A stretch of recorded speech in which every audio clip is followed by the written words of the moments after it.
Picture this moment. October 31st, 1396. Windsor Castle. The bells ring across England as thousands gather to witness a royal wedding. The groom stands at the altar, Richard II, King of England, 29 years old, desperate to secure his crumbling throne through this marriage alliance. The crowd falls silent as the bride approaches. She walks slowly down the aisle, her silk train trailing behind her, a golden crown placed carefully upon her head. She is radiant. She is regal. She is Queen of England. She is 6 years old. Her name was Isabella of Valois. And by the time you finish watching this video, you will understand why her story represents everything corrupt, everything calculating, everything monstrous about medieval royal power. This is not a fairy tale. This is not a romance. This is the true story of how two kingdoms, England and France, destroyed a child's life for political convenience. How they traded her innocence for temporary peace. How they crowned her queen, then discarded her like a broken toy when she was no longer useful. Isabella's story begins in the most powerful palace in Europe, where madness walks the halls and children are currency. It unfolds across battlefields soaked in blood, through castle chambers where treaties are signed with human lives as ink. It ends in a grave that history tried to forget, containing the remains of a 20-year-old woman who never had a childhood, never knew freedom, never experienced a single day when she wasn't a political pawn in someone else's game. But before we meet Isabella, you need to understand the world that created her nightmare. The year is 1389. The 100 Years' War between England and France has been raging for over 50 years. Entire generations have grown up knowing nothing but conflict. The English countryside bears the scars of French raids. French ports lie in ruins from English naval attacks. Both kingdoms bleed money, men, and hope. In France, the situation grows more desperate by the day. King Charles VI sits on the throne, but his mind fractures more completely with each passing month. The French court whispers about his episodes. How he screams that his body is made of glass and will shatter if touched. How he runs naked through the palace halls, believing assassins lurk in every shadow. How he sometimes forgets his own name, his own wife, his own children. This is not just personal tragedy. This is political catastrophe. When a medieval king loses his mind, the entire kingdom trembles. Noble families circle like vultures, each seeking to control the mad monarch and, through him, control France itself. The Duke of Burgundy schemes against the Duke of Orleans. The royal council splits into warring factions. Civil war threatens to tear the realm apart from within while English armies mass across the Channel. And somewhere in this chaos, a baby girl takes her first breath. Isabella of Valois, born into a world where her value will be measured not in love, not in happiness, not in human dignity, but in how much peace her marriage can purchase. From the moment she enters this world, powerful men begin calculating her worth. Not as a daughter, not as a child, as a diplomatic asset. The French court looks at this infant and sees opportunity. Here is a princess young enough to be molded, beautiful enough to be desirable, royal enough to seal the greatest alliance in European history. They see a solution to their English problem wrapped in swaddling clothes. They do not see a human being. Meanwhile, across the English Channel, King Richard II faces his own mounting crises. His nobles grow restless. His treasury empties. His subjects question his right to rule. Richard desperately needs legitimacy, needs allies, needs anything to secure his crown. When French ambassadors arrive with their proposal, when they offer him Charles VI's daughter in marriage, Richard sees salvation. He does not ask how old she is. He does not care. In the medieval world, children are assets to be deployed, not individuals to be protected. The younger the bride, the longer the alliance will last. The younger the bride, the more completely she can be shaped to serve her husband's interests. And so the deal takes shape. Isabella of Valois, daughter of the Mad King of France, will become Queen of England before she learns to read. She will leave her mother's arms for a foreign court. She will surrender her childhood to politics, her innocence to diplomacy, her entire future to men who see her as nothing more than a signature on a peace treaty. The adults congratulate themselves on their brilliant solution. France gains English gold and a temporary ceasefire. England gains French legitimacy and access to continental alliances. Both kingdoms profit from this arrangement. Only Isabella loses everything. But she doesn't know it yet. She's 3 years old when the negotiations begin, too young to understand the conversations happening around her, too innocent to realize that every smile, every compliment about her beauty, every comment about what a perfect little queen she'll make is actually the sound of a trap closing around her life. The documents are signed. The dowry is agreed upon. The wedding date is set. And Isabella of Valois, child of France, begins her journey toward a crown that will become her prison, a marriage that will become her nightmare, and a throne built on the ruins of her stolen childhood. This is her story. This is the truth that royal mythology tries to hide. This is what happens when absolute power meets absolute innocence. This is Isabella of Valois, the 6-year-old queen, the child bride, the forgotten victim of the greatest lie ever told about medieval royalty. That it was glamorous, that it was romantic, that it was anything other than a system designed to sacrifice the weak for the benefit of the strong. Welcome to Throne of Lies, where we expose the brutal reality behind every crown. To understand how Isabella became a sacrificial offering on the altar of medieval politics, we must first witness the spectacular collapse of her father's mind. Charles VI of France didn't start as a madman. In his youth, he was called Charles the Beloved, a promising king who seemed destined to restore French glory. But by 1392, something fundamental had shattered inside the royal mind, and with it, the stability of an entire kingdom. The first public episode occurred during a military campaign. Charles was riding through a forest when a beggar approached his horse, screaming warnings about traitors in the royal court. The king's eyes went blank. Without warning, he drew his sword and began attacking his own knights, convinced they were assassins sent to murder him. It took 6 men to restrain him while he shrieked that enemies surrounded him on all sides. When the madness passed, Charles remembered nothing. The court physicians called it temporary exhaustion. They were wrong. The episodes multiplied. Charles would wake screaming that his bones were made of crystal and would shatter if anyone touched him. Palace servants learned to approach him with extreme caution, never knowing if they would find their king lucid or convinced that he was made of the most fragile glass. During one particularly severe attack, he refused to change his clothes for 5 months, terrified that the movement would cause his glass body to explode into fragments. But the glass delusion was only the beginning. Charles began forgetting basic facts about his own life. He would stare at his wife, Queen Isabeau, with complete confusion, asking courtiers who this strange woman was and why she claimed to be married to him. He forgot the names of his children, including little Isabella. Some days he couldn't remember his own name or that he was King of France. The violent episodes grew worse. During one attack, Charles chased a page through the palace with a sword, convinced the boy was a demon sent to steal his soul. Another time, he smashed every mirror in the royal apartments, screaming that the reflections were enemy spies watching his every move. The court learned to hide all weapons when the king's madness descended, but they couldn't hide the growing panic that spread through France like wildfire. Here was the fundamental problem. In medieval Europe, the king's mind was the kingdom's mind. When Charles lost his sanity, France lost its center. The royal council met in emergency sessions, desperately trying to maintain the fiction that their monarch was capable of ruling. They issued decrees in his name while he cowered in his chambers, convinced that assassins hid under his bed. They conducted diplomatic meetings while carefully positioning themselves so Charles couldn't reach any sharp objects. And into this chaos, this complete collapse of royal authority, the nobles saw opportunity.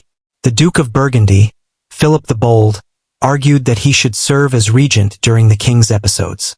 But the Duke of Orleans, the king's brother, claimed equal right to control the crown. These weren't abstract political debates. They were power grabs disguised as concern for the realm.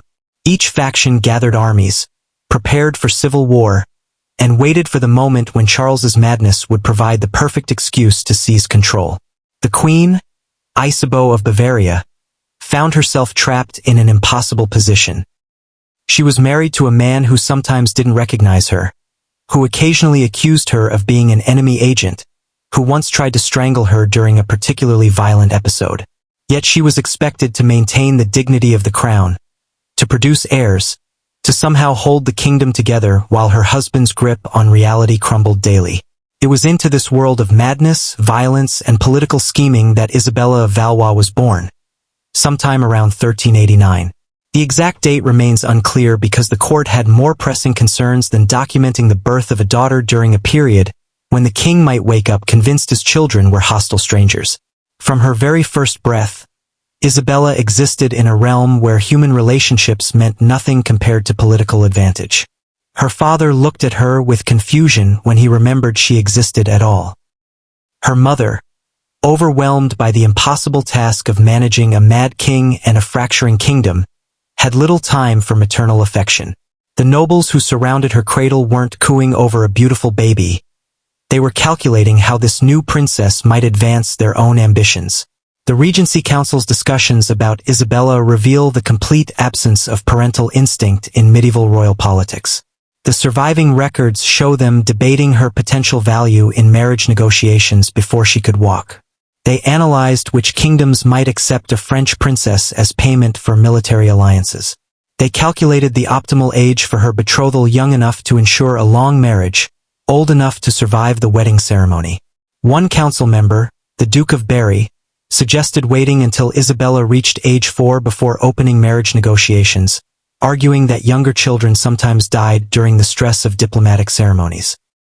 Another counselor, more practical in his cruelty, pointed out that earlier betrothals created stronger emotional bonds between kingdoms and were therefore more politically valuable.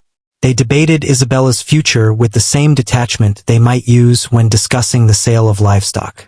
The French court's treatment of Isabella becomes even more horrifying when compared to other royal children of the era. Margaret of Scotland, known as the Maid of Norway, had been betrothed to the future Edward II of England when she was only 3 years old. She died at age 7 while traveling to meet her intended husband, possibly from the stress of the journey or deliberate poisoning by those who opposed the marriage alliance. The Scottish nobility expressed more concern about losing their political investment than about the death of a child. Blanche of Castile was married to the future Louis VIII of France when she was 12, considered practically elderly for a medieval royal bride. Her marriage, at least, proved successful, but only because she possessed the intelligence and strength to navigate court politics. Most child brides lacked such capabilities and simply disappeared into historical obscurity, their lives consumed by the ambitions of more powerful adults. Isabella's situation was particularly cruel because her father's madness made her more valuable, not less. A normal king might develop paternal feelings that would interfere with cold political calculations. But Charles VI's insanity meant he couldn't protect his daughter even if he wanted to. The Regency Council had complete freedom to dispose of Isabella as they saw fit, without interference from royal sentiment. The council's meeting records from 1394 reveal the precise moment when Isabella's fate was sealed. The English ambassadors had arrived with an intriguing proposal. King Richard II would marry a French princess in exchange for a substantial dowry and a temporary ceasefire in the 100 Years' War. The English were careful to specify their requirements. The bride must be young enough to be molded into an English queen, beautiful enough to enhance Richard's prestige, and royal enough to legitimize his increasingly unstable reign. Isabella, now 5 years old, met every requirement perfectly. She was lovely, with the pale skin and golden hair that medieval courts prized above all other beauty standards. She was young enough to be completely reshaped by English culture and politics. Most importantly, she was expendable. Charles VI had other children, and his madness made him unlikely to object to losing a daughter he barely remembered. The vote was unanimous. Isabella of Valois, age 5, would become Queen of England. The council celebrated their brilliant diplomatic solution. They had solved multiple problems simultaneously, securing English gold to fund their civil wars, removing one potential heir from the complex succession disputes that plagued the French court, and creating a powerful alliance that might finally end the ruinous conflict with England.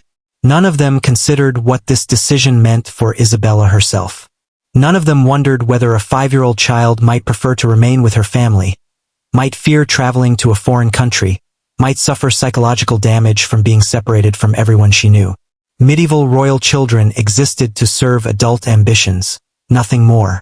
The French court began preparing Isabella for her new role with the systematic efficiency of merchants packaging goods for export. They hired English tutors to teach her the language she would need in her new country. They commissioned elaborate wardrobes designed to showcase French wealth and sophistication. They arranged for her to practice royal ceremonies, teaching her to curtsy properly, to hold her head at the correct angle, to smile graciously even when terrified. But they never asked Isabella what she wanted. They never explained what was happening to her. They never considered that a child might have feelings about being sold to strangers for political convenience. This was the world that created Isabella's nightmare, a realm where madness ruled, where children were commodities, where human suffering was acceptable collateral damage in the pursuit of power. The French court had perfected the art of destroying lives while maintaining the fiction of royal dignity. They had turned a child into a political pawn. Now they would complete the transaction by trading her across the English Channel, exchanging her entire future for temporary advantage in their endless games of war and diplomacy. If you're horrified by how they treated this innocent child, hit subscribe, because there are thousands more stories of royal children sacrificed for power that mainstream history won't tell you. These voices have been silenced for centuries, their suffering erased to protect the myth of royal grandeur. Every subscription to Throne of Lies helps rescue these forgotten victims from historical oblivion. Or don't subscribe, and let these voices stay buried forever while you continue believing fairy tale versions of medieval royalty. Let Isabella's agony remain hidden, so you can keep enjoying romanticized stories about noble kings and beautiful princesses. Your choice. But remember, your silence makes you complicit in the cover-up.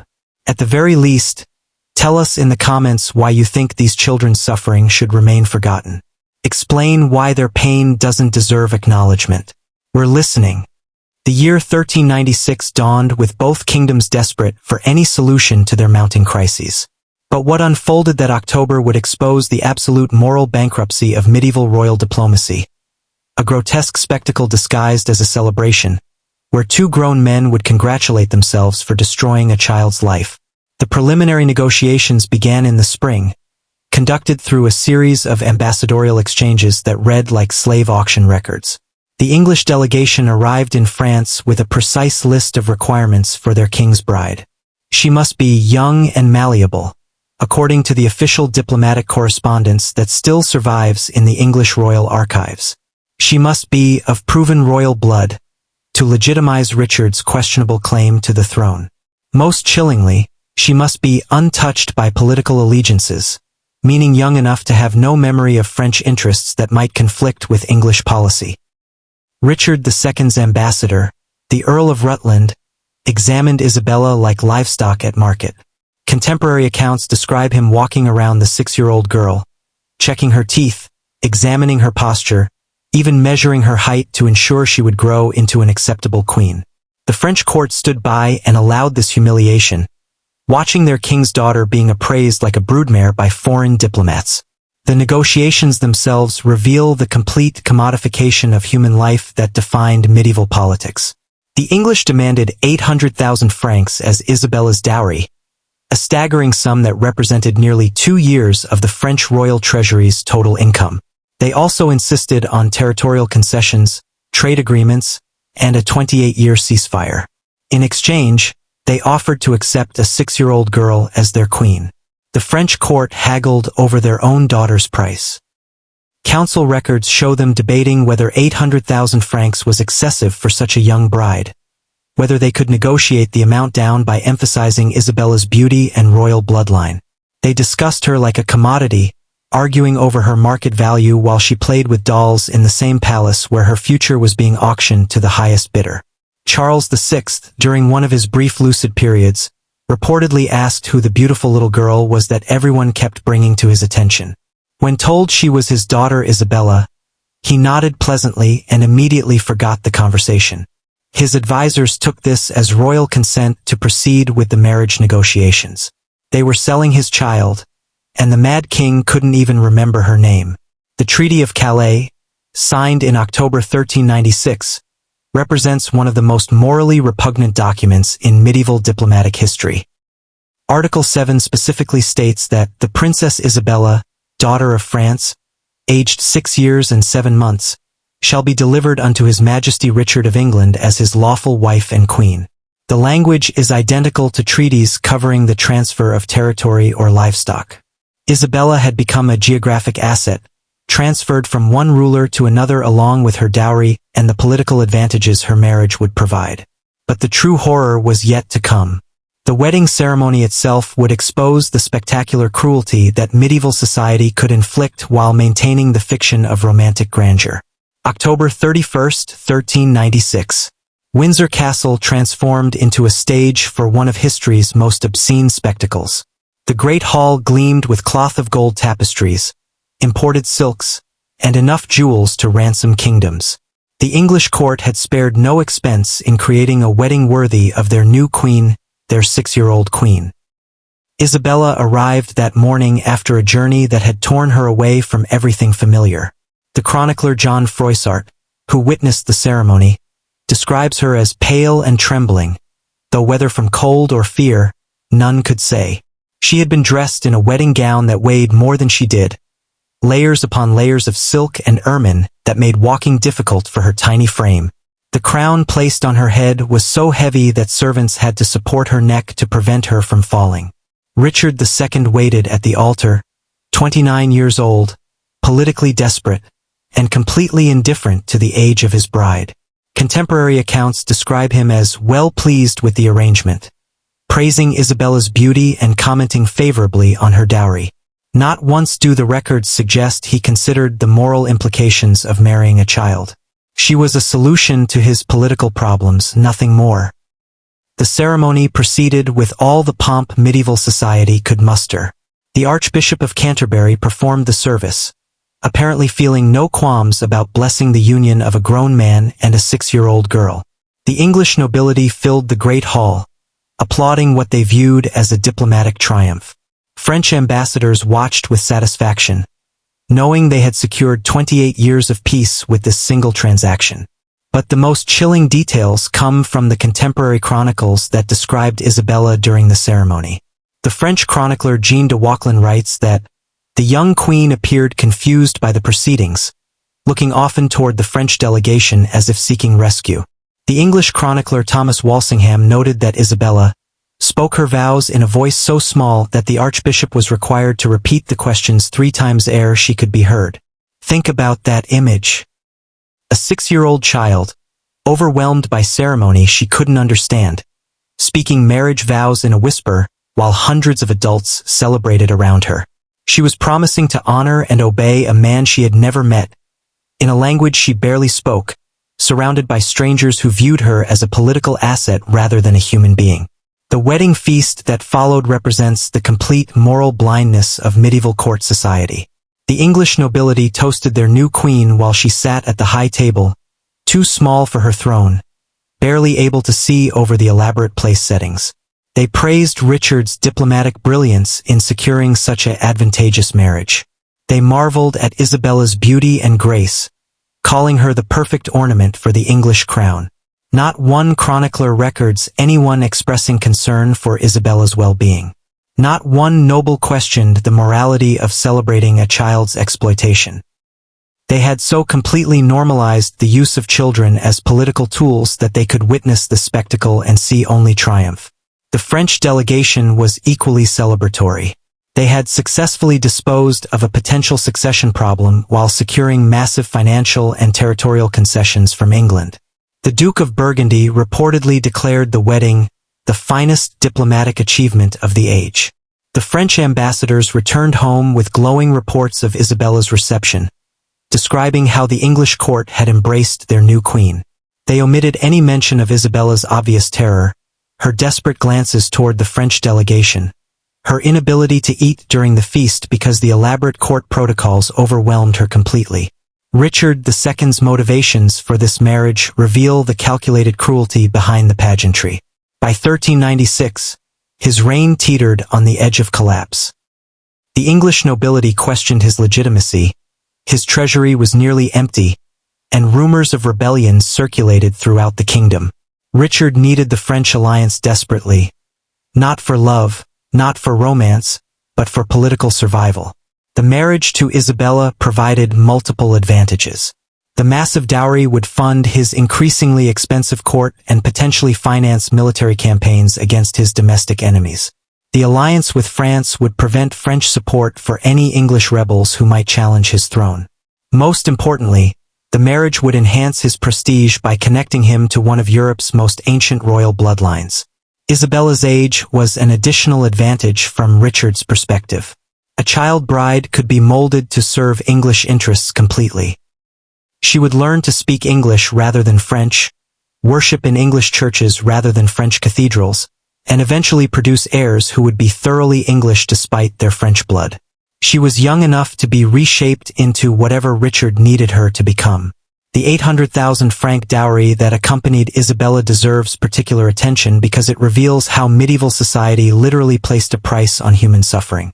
This enormous sum represented the cost of Isabella's entire life, her childhood, her freedom, her right to choose her own future.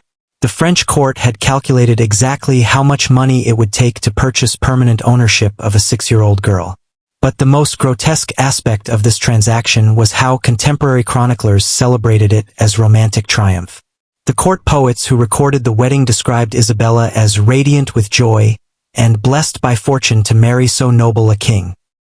They wrote elaborate verses praising the love match between Richard and his child bride, creating fictional narratives of mutual affection that bore no resemblance to reality.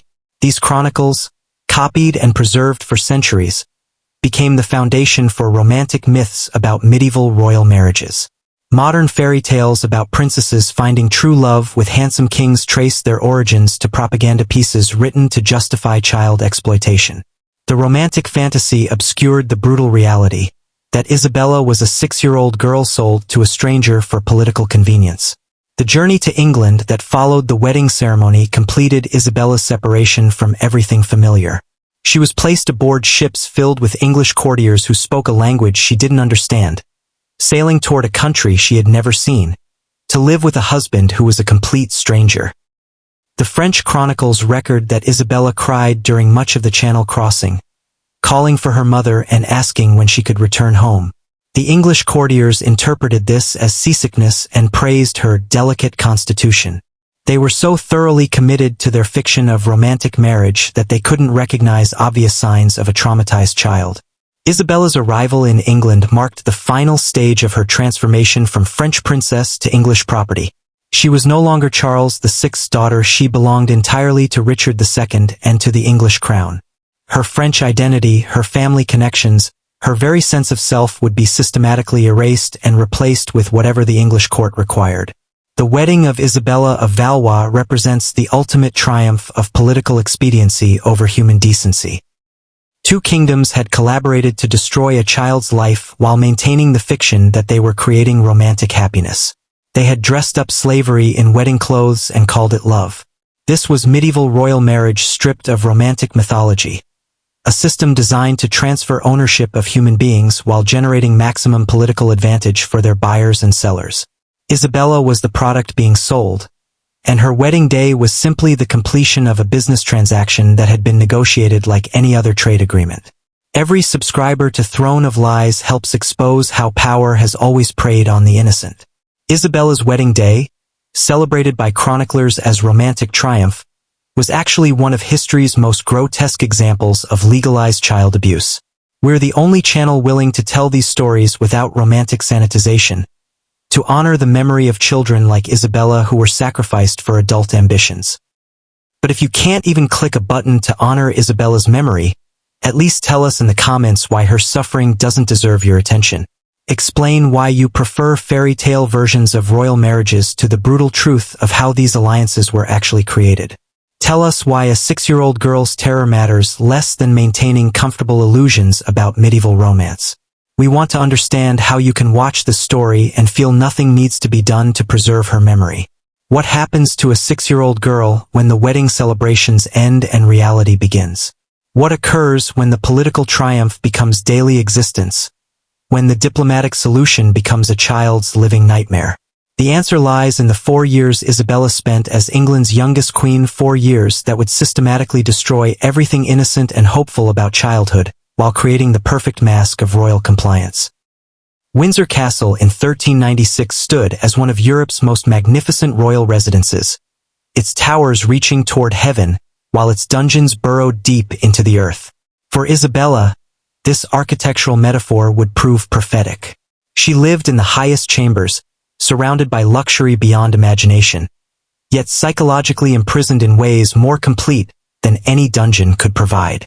The first shock came immediately after her arrival.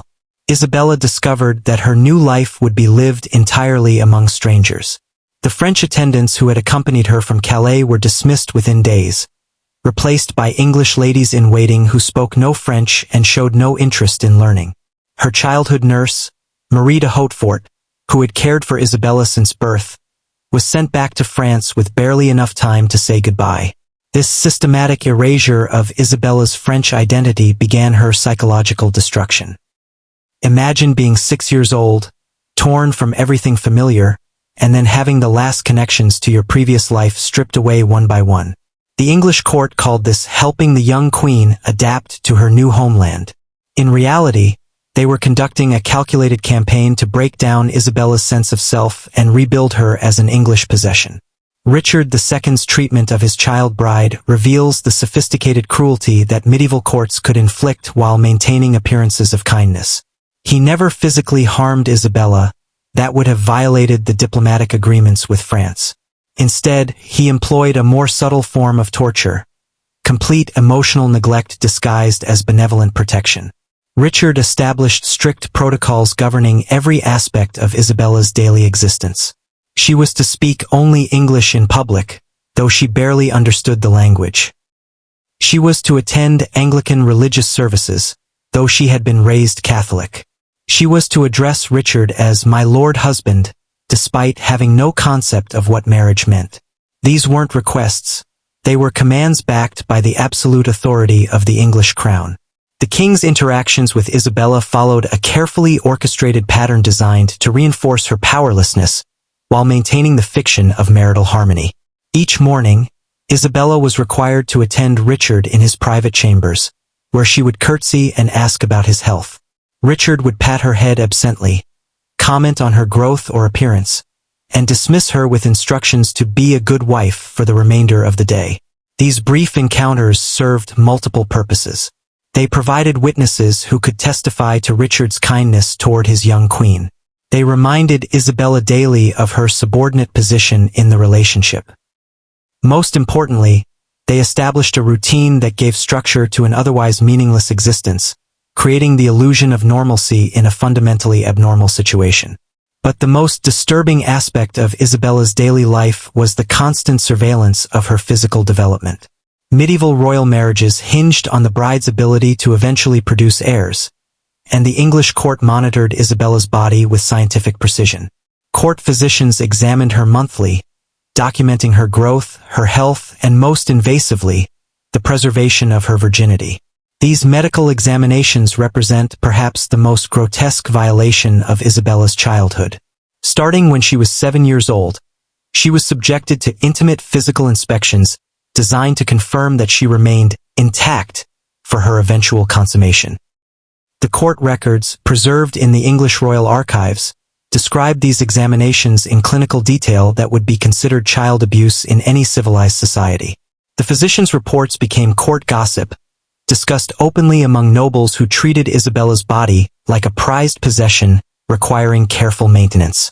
They debated the optimal age for consummation, analyzed her physical development compared to other royal brides, and calculated when she might be capable of producing an heir. Isabella was present during many of these conversations, forced to listen while grown men discussed her future sexual availability as if she were livestock being prepared for breeding. Dr. John of Gadsden, the court's chief physician, filed detailed reports on Isabella's condition that read like inventory assessments.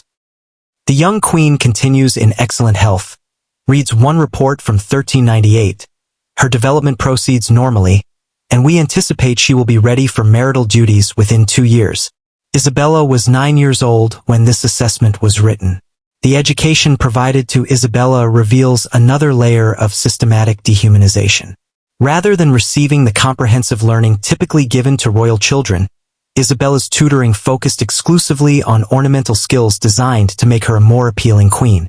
She learned to embroider, to play simple musical pieces, to dance in the English style, and to speak English with the proper accent. Her intellectual development was deliberately stunted. She received no instruction in Latin, despite its importance for educated nobility. She learned no history beyond basic English royal genealogy. Most telling, she was never taught to read or write in French, ensuring that she couldn't maintain correspondence with her family or French allies who might encourage resistance to English authority. Master Geoffrey Chaucer, then serving as a court tutor, left detailed accounts of Isabella's education that exposed the deliberate limitations placed on her learning. The young queen shows remarkable aptitude for complex subjects, he wrote in a private letter to his sister, yet her curriculum restricts her to needlework and musical entertainments. It pains me to witness such intelligence confined to decorative pursuits. But Chaucer's protests went unheeded because Isabella's education served specific political purposes. An intelligent, well-educated queen might develop independent thoughts about her situation, might question the arrangements made on her behalf, might even attempt to contact her family in France. An ornamental queen, trained only in superficial accomplishments, posed no such threats to English control. The contrast between Richard's lavish spending on court entertainments and his complete neglect of Isabella's emotional needs reveals the fundamental hypocrisy of medieval royal care. Richard spent enormous sums on elaborate festivals, commissioned expensive artwork, and maintained one of Europe's most luxurious courts. Yet he provided Isabella with no meaningful relationships, no intellectual stimulation, and no sense of purpose beyond serving as a decorative symbol of English-French alliance. Court records show Richard spent over £10,000 annually on personal luxuries during Isabella's early years as queen, enough money to fund entire military campaigns. But he refused to allow Isabella's French nurse to remain in England, claiming the expense would be excessive. He commissioned golden plates for state dinners while forbidding Isabella to receive letters from her mother, arguing that foreign correspondence might prove costly to monitor. The cruelty was methodical, designed to maximize Isabella's isolation while maintaining plausible deniability about her treatment. Richard could always point to Isabella's fine clothes, her comfortable chambers, her elaborate meals as evidence of his generous care. The emotional abandonment remained invisible to outside observers, hidden behind displays of material wealth that created the illusion of royal happiness. Several key figures in the English court enabled and perpetuated Isabella's abuse through their active participation in the system designed to break her spirit. Thomas Arundel, Archbishop of Canterbury, bears particular responsibility for providing religious justification for what was essentially legalized child abuse. Arundel consistently defended the marriage as blessed by God, arguing that Isabella's youth made her more pure and therefore more suitable as a royal bride. Arundel's sermons from this period, preserved in cathedral archives, reveal the theological gymnastics required to justify child marriage. He preached that young wives, like young trees, bend more easily to their husband's will, and that the Lord blessed this union as he blessed the marriage of Mary to Joseph. These weren't abstract theological discussions. They were targeted propaganda designed to normalize Isabella's exploitation. Thomas Mowbray, Duke of Norfolk, played an equally crucial role by serving as Isabella's official guardian and ensuring her complete compliance with English court protocols.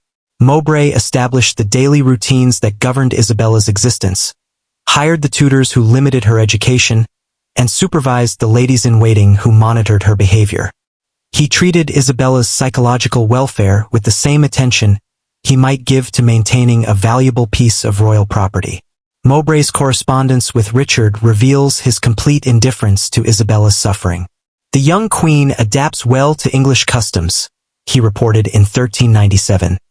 Though she occasionally weeps for her French attendants, this sentiment diminishes with proper guidance.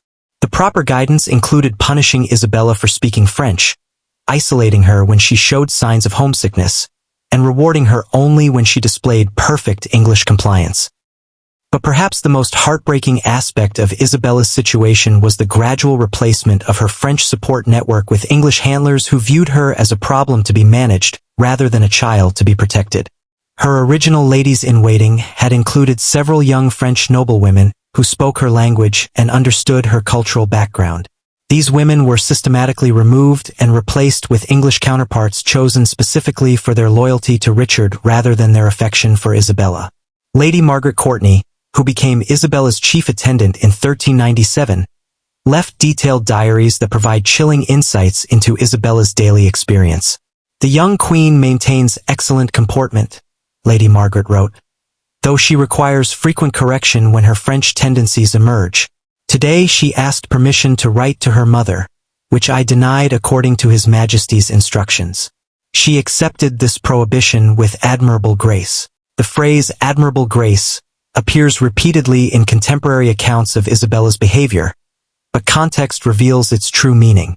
Isabella had learned to accept abuse without protest, to submit to isolation without complaint, to surrender her identity without resistance. The English court praised this trained compliance as evidence of her sweet nature, when it was actually proof of successful psychological conditioning. Isabella's few genuine allies during this period came from unexpected sources: servants and minor courtiers who witnessed her suffering and felt moved to provide small kindnesses despite the risks involved. Kitchen maids would save special treats for the young queen. Stable boys would allow her to pet the horses that reminded her of France. These tiny gestures of humanity became Isabella's only sources of genuine affection in a court designed to exploit her completely. But even these modest friendships were monitored and controlled. When Lady Margaret discovered that Isabella had been receiving small gifts from sympathetic servants, she instituted new protocols requiring all interactions with the Queen to be formally supervised. Isabella's isolation became even more complete, cutting off the last spontaneous human connections in her increasingly artificial existence. The psychological impact of these years cannot be overstated. Modern child psychology recognizes that children Isabella's age require stable relationships, consistent affection, and opportunities for autonomous development to maintain mental health. The English court systematically denied Isabella all three requirements while demanding that she maintain the appearance of happiness and gratitude. Contemporary observers noted changes in Isabella's behavior that clearly indicated psychological trauma, though they interpreted these signs through the lens of medieval gender expectations. She became extremely quiet, speaking only when directly addressed. She developed compulsive behaviors, arranging her belongings in precise patterns and becoming distressed when anything was moved. Most telling, she stopped asking about her family in France, having learned that such questions led only to disappointment and rebuke. The court chroniclers praised these changes as evidence of Isabella's growing maturity and wisdom. "The young queen demonstrates remarkable composure for one so young," wrote the court historian William of Malmesbury, never demanding attention or expressing inappropriate desires. They were actually documenting the systematic destruction of a child's natural curiosity and emotional expression. Richard's growing unpopularity during these years created additional pressures for Isabella, though she remained too young to understand the political forces that would ultimately determine her fate.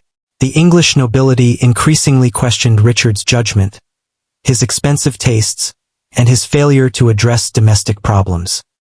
But they also noticed that his marriage to Isabella had failed to provide the political stability they had expected.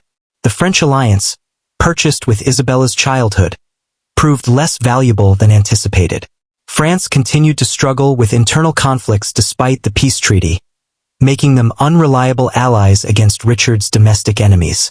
The massive dowry that had accompanied Isabella was quickly spent on court luxuries, providing no lasting benefit to the English treasury.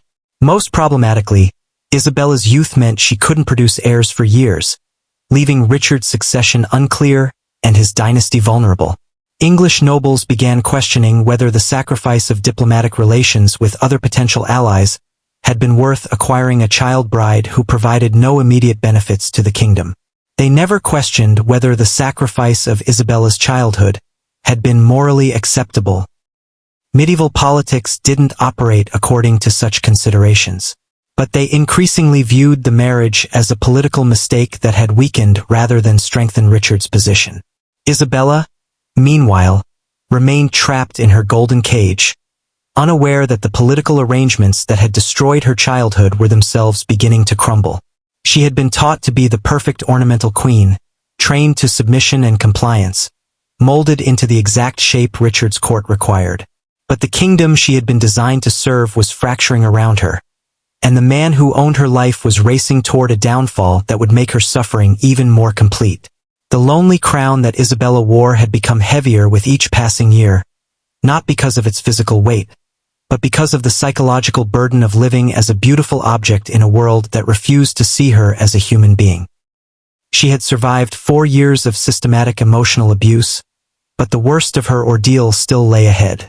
The English court had created the perfect ornamental queen. Now they would discover that ornamental objects become inconvenient when the political arrangements that justified their existence begin to collapse. The year 1399 would shatter what remained of Isabella's world with the sudden violence of a thunderclap. She was 10 years old, finally beginning to understand the basic rhythms of court life, when political forces beyond her comprehension would transform her from queen to prisoner in a matter of weeks. The child who had been sold for peace would now discover that peace itself could be bought and sold, and that her life meant even less to conquerors than it had to her original purchasers. Henry Bolingbroke landed at Ravenspur in July 1399 with barely 60 men, but he carried something more powerful than armies: the accumulated rage of English nobles who had watched Richard II drain the kingdom's wealth while ignoring their counsel. Henry was Richard's cousin, the son of John of Gaunt, and technically he had no legal claim to the throne. But legality meant nothing when measured against political necessity and popular fury. The speed of Richard's collapse caught everyone unprepared, including Isabella. On July 1st, she was Queen of England, wife to an anointed king, protected by the sanctity of royal marriage and international treaty. By August, she was a political liability in the hands of usurpers, who viewed her as evidence of Richard's foreign entanglements and diplomatic failures. Isabella first learned something was wrong when her daily routine suddenly changed without explanation. The ladies-in-waiting who normally attended her morning duties arrived hours late, whispering among themselves in corners and avoiding her questions. Her tutors failed to appear for their scheduled lessons. Most ominously, the guards outside her chambers doubled, then tripled, though no one would explain why increased security was necessary. The 10-year-old queen had been trained never to ask direct questions about political matters, but she possessed the natural intuition that allows children to sense when adults are frightened. The atmosphere in Windsor Castle had changed overnight from the studied calm of royal routine to the barely controlled panic of a regime under siege. Richard himself had been campaigning in Ireland when Henry landed, leaving England in the hands of regents who proved spectacularly unable to mount effective resistance. The king's supporters melted away as Henry's forces grew, not through military conquest but through political defection. English nobles who had tolerated Richard's excesses while he seemed secure abandoned him the moment his crown appeared vulnerable. When Richard finally returned to England in late August, he commanded fewer than 1,000 loyal men. Henry commanded the support of most of England's nobility, control of the kingdom's ports, and access to the royal treasury. The outcome was inevitable, but Richard's desperation led him to make choices that would seal Isabella's fate. On August 19th, Richard arrived at Conway Castle and sent messengers to Isabella with instructions that revealed his complete willingness to sacrifice her for his own survival. She was to be moved immediately to the Tower of London, he commanded, where she would be safer during the coming conflict. Richard knew perfectly well that the Tower served as England's most secure prison as often as it housed royal guests. He was positioning Isabella as a bargaining chip in whatever negotiations might follow his anticipated defeat. The journey to the Tower marked Isabella's first direct experience with political terror. She traveled under heavy guard, through streets filled with crowds that alternately cheered and jeered depending on their political loyalties.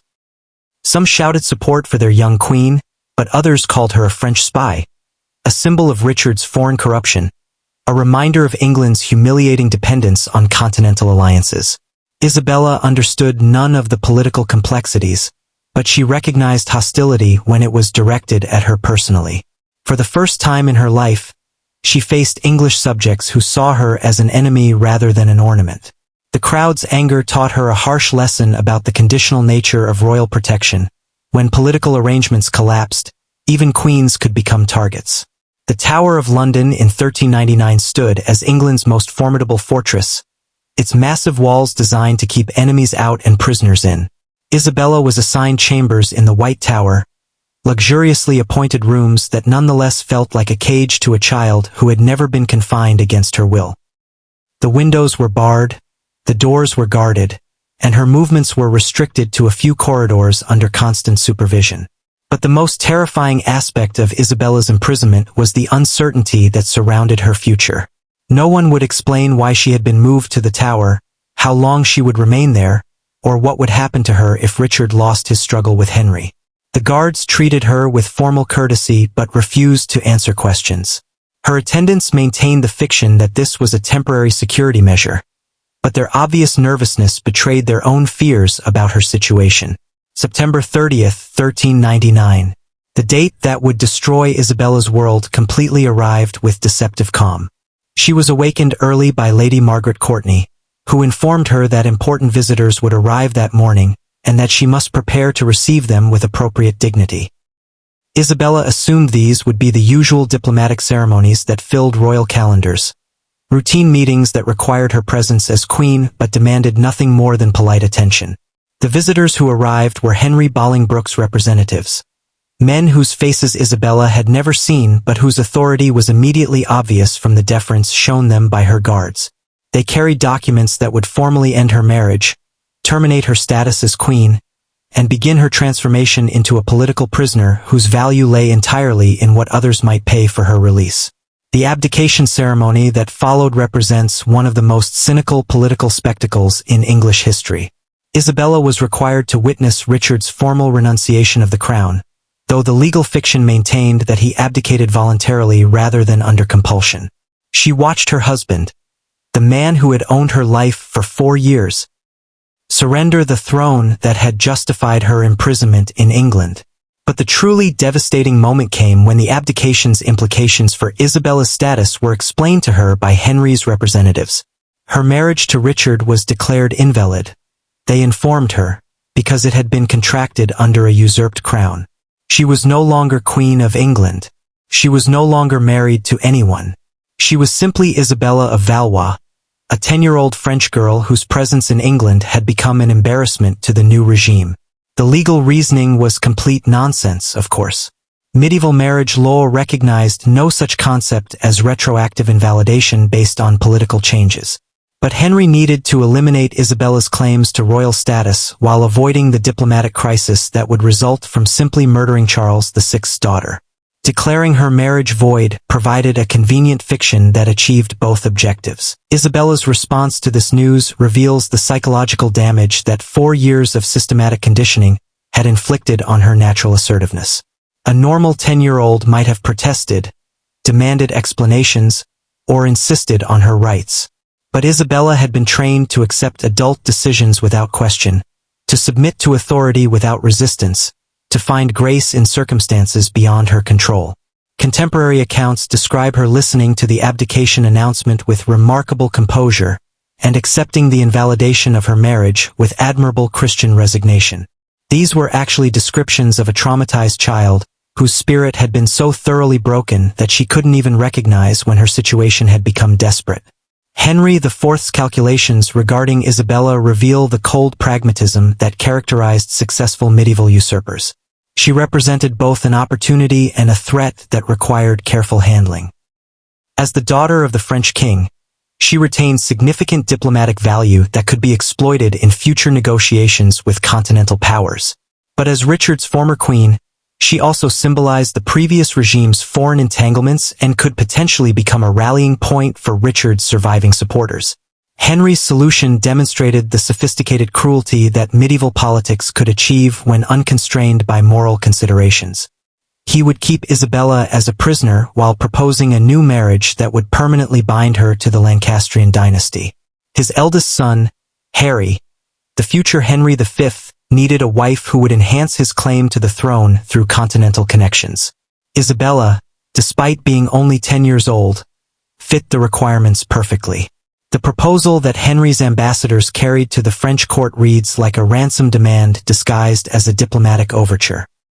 England would consider releasing Isabella if France agreed to her marriage to Prince Harry, paid a substantial new dowry to compensate for the expenses of her maintenance during her widowhood, and formally recognized Henry's usurpation as legitimate.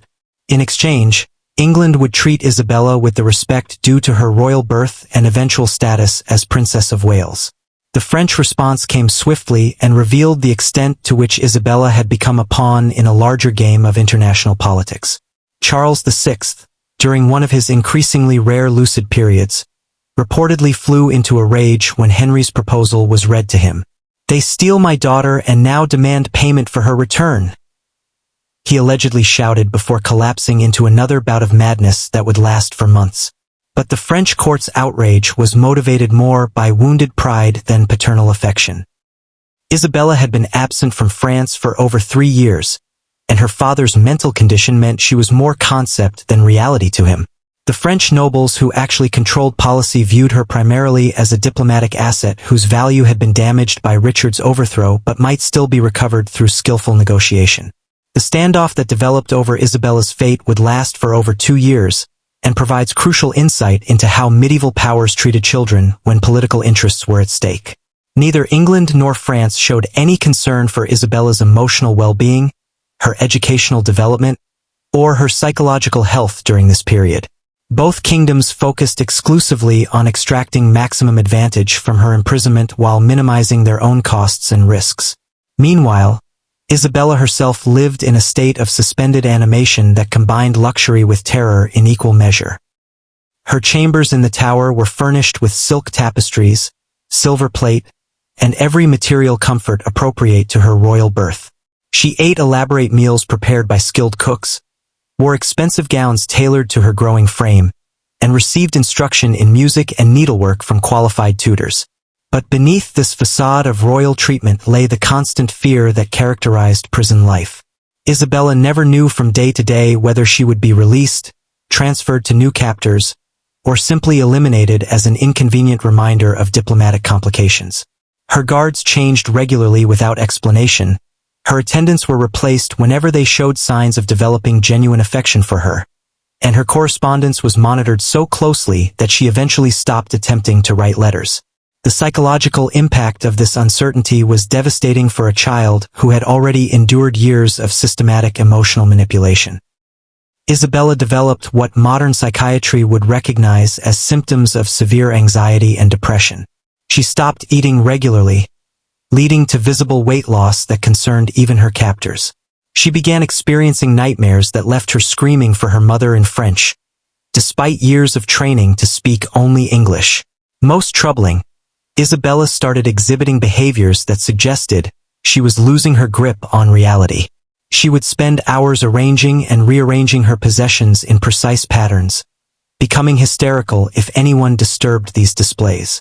She began talking to imaginary companions, conducting elaborate conversations with people who existed only in her damaged mind. These weren't games. They were desperate attempts by a traumatized psyche to create relationships in an environment designed to prevent human connection. The English court's debates over Isabella's fate during this period reveal the complete absence of moral consideration that characterized medieval political thinking. Council records from 1400 and 1401 show nobles discussing Isabella's future with the same detachment they might use when debating the disposition of captured enemy fortifications. Some council members argued for Isabella's immediate execution, claiming that her continued existence posed an unacceptable risk to Henry's reign. Others favored keeping her alive but hidden, suggesting that she be confined to a remote monastery where she could be forgotten by history while remaining available for future diplomatic use. The most pragmatic voices supported Henry's marriage proposal, arguing that converting Isabella from prisoner to daughter-in-law would solve multiple problems simultaneously.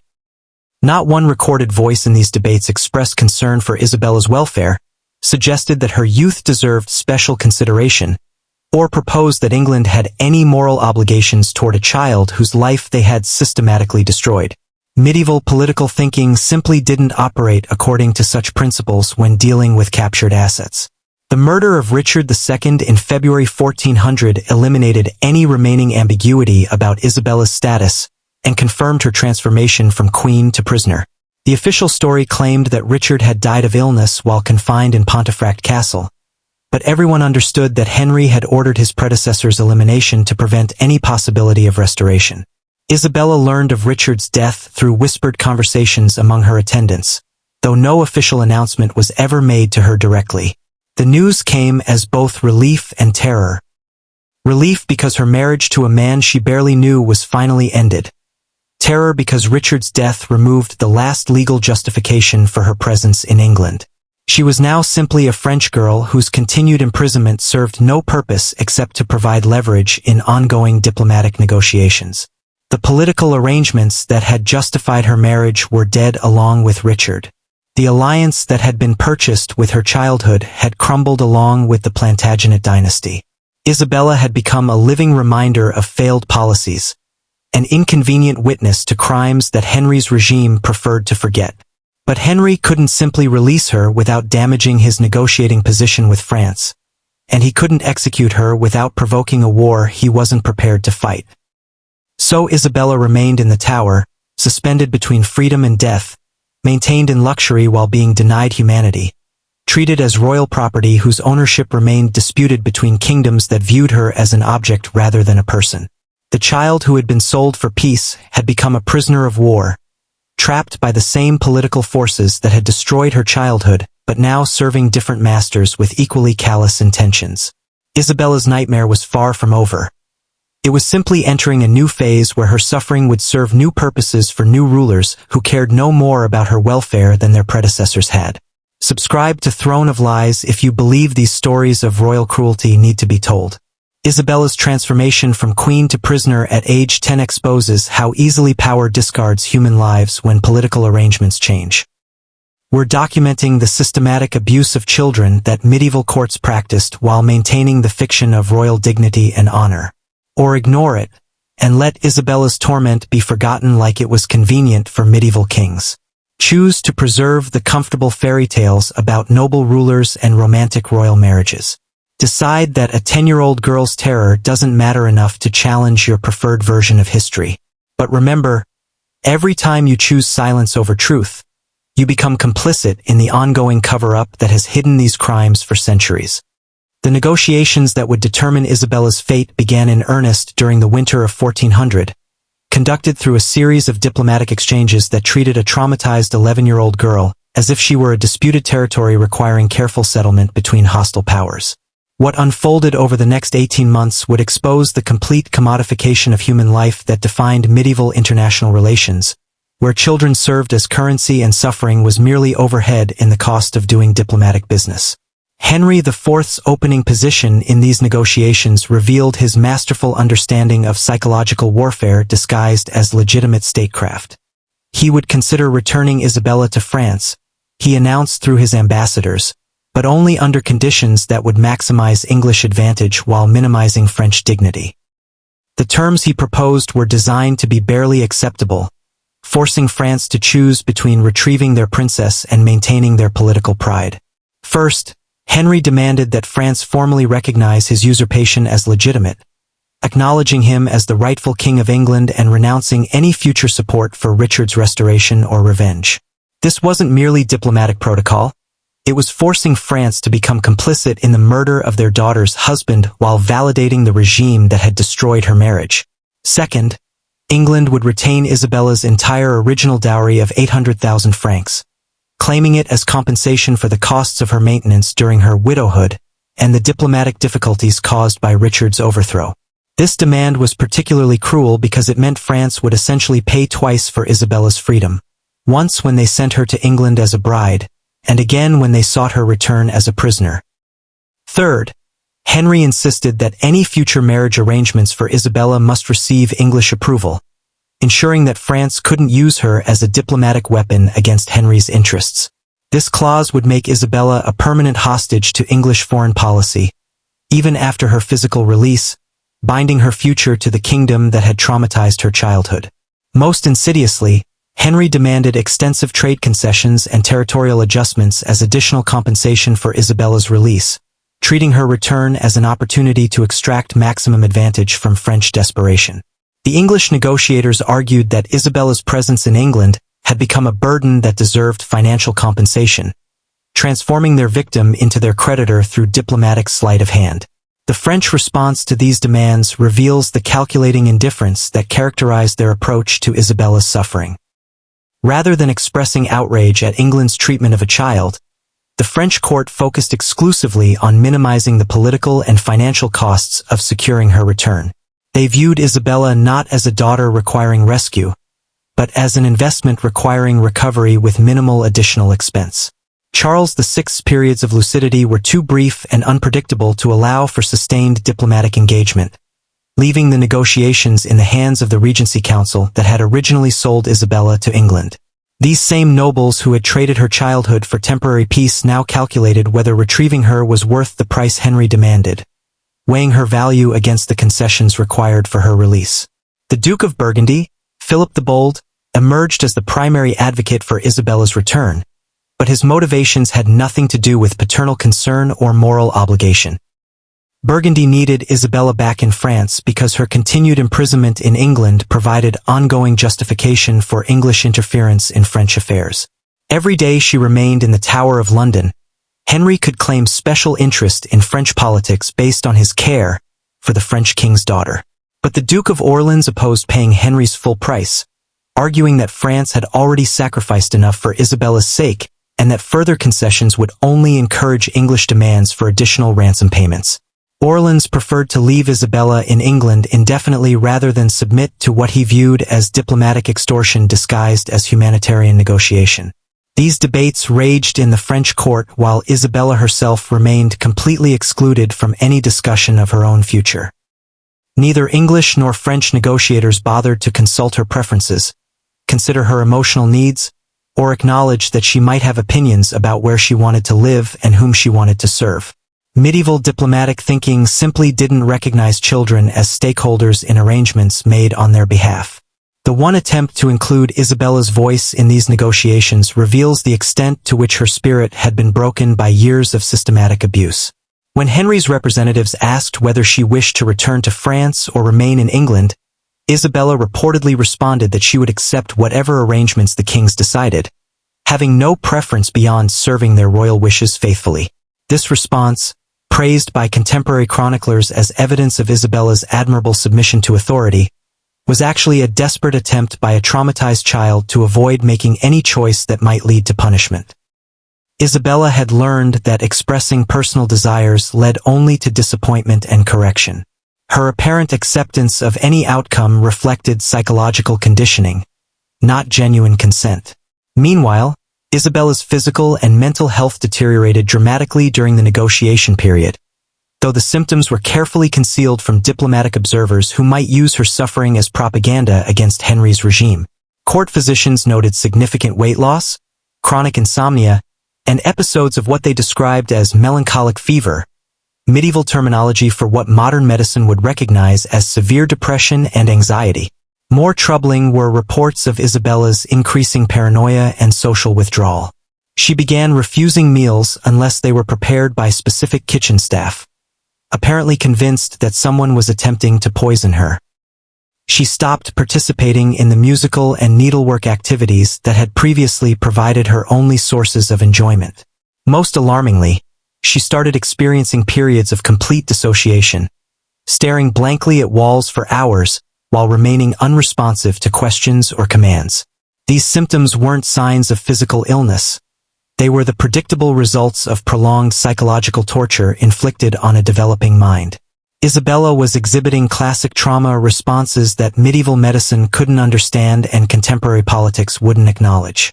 Her captors interpreted her declining health as evidence of French blood's natural weakness, rather than recognizing their own role in destroying her mental stability. The possibility that someone might actually be attempting to poison Isabella cannot be dismissed, given the political advantages that would result from her convenient death. If Isabella died while in English custody, Henry could claim that France had lost interest in her welfare and use her death as justification for keeping her dowry permanently. Certain English nobles viewed Isabella's continued existence as an unnecessary complication that death would resolve cleanly. Dr. Hugh of Evesham, the physician assigned to monitor Isabella's health, filed reports that suggest either deliberate poisoning or systematic negligence designed to achieve the same result. The young lady continues to decline despite all remedies, he wrote in early 1401. Her constitution appears too delicate for English air and diet, but his recommendations for alternative treatments were consistently ignored, and his requests for consultation with French physicians were denied. Isabella's situation during this period parallels other royal hostages throughout medieval history, though few cases involve children of such young age enduring such prolonged captivity.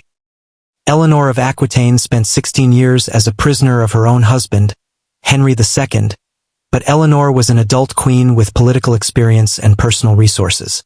Isabella was a child with no allies, no experience, and no understanding of the forces that controlled her fate. Joan of Arc's brief captivity by the English provides another comparison, though Joan's imprisonment lasted only months rather than years. Joan faced execution as a heretic and traitor, but she understood her situation and chose martyrdom over submission. Isabella faced indefinite imprisonment as a diplomatic asset, with no possibility of heroic choice or meaningful resistance. Perhaps the most relevant comparison is Margaret of Norway, the child queen who died during diplomatic negotiations in 1290.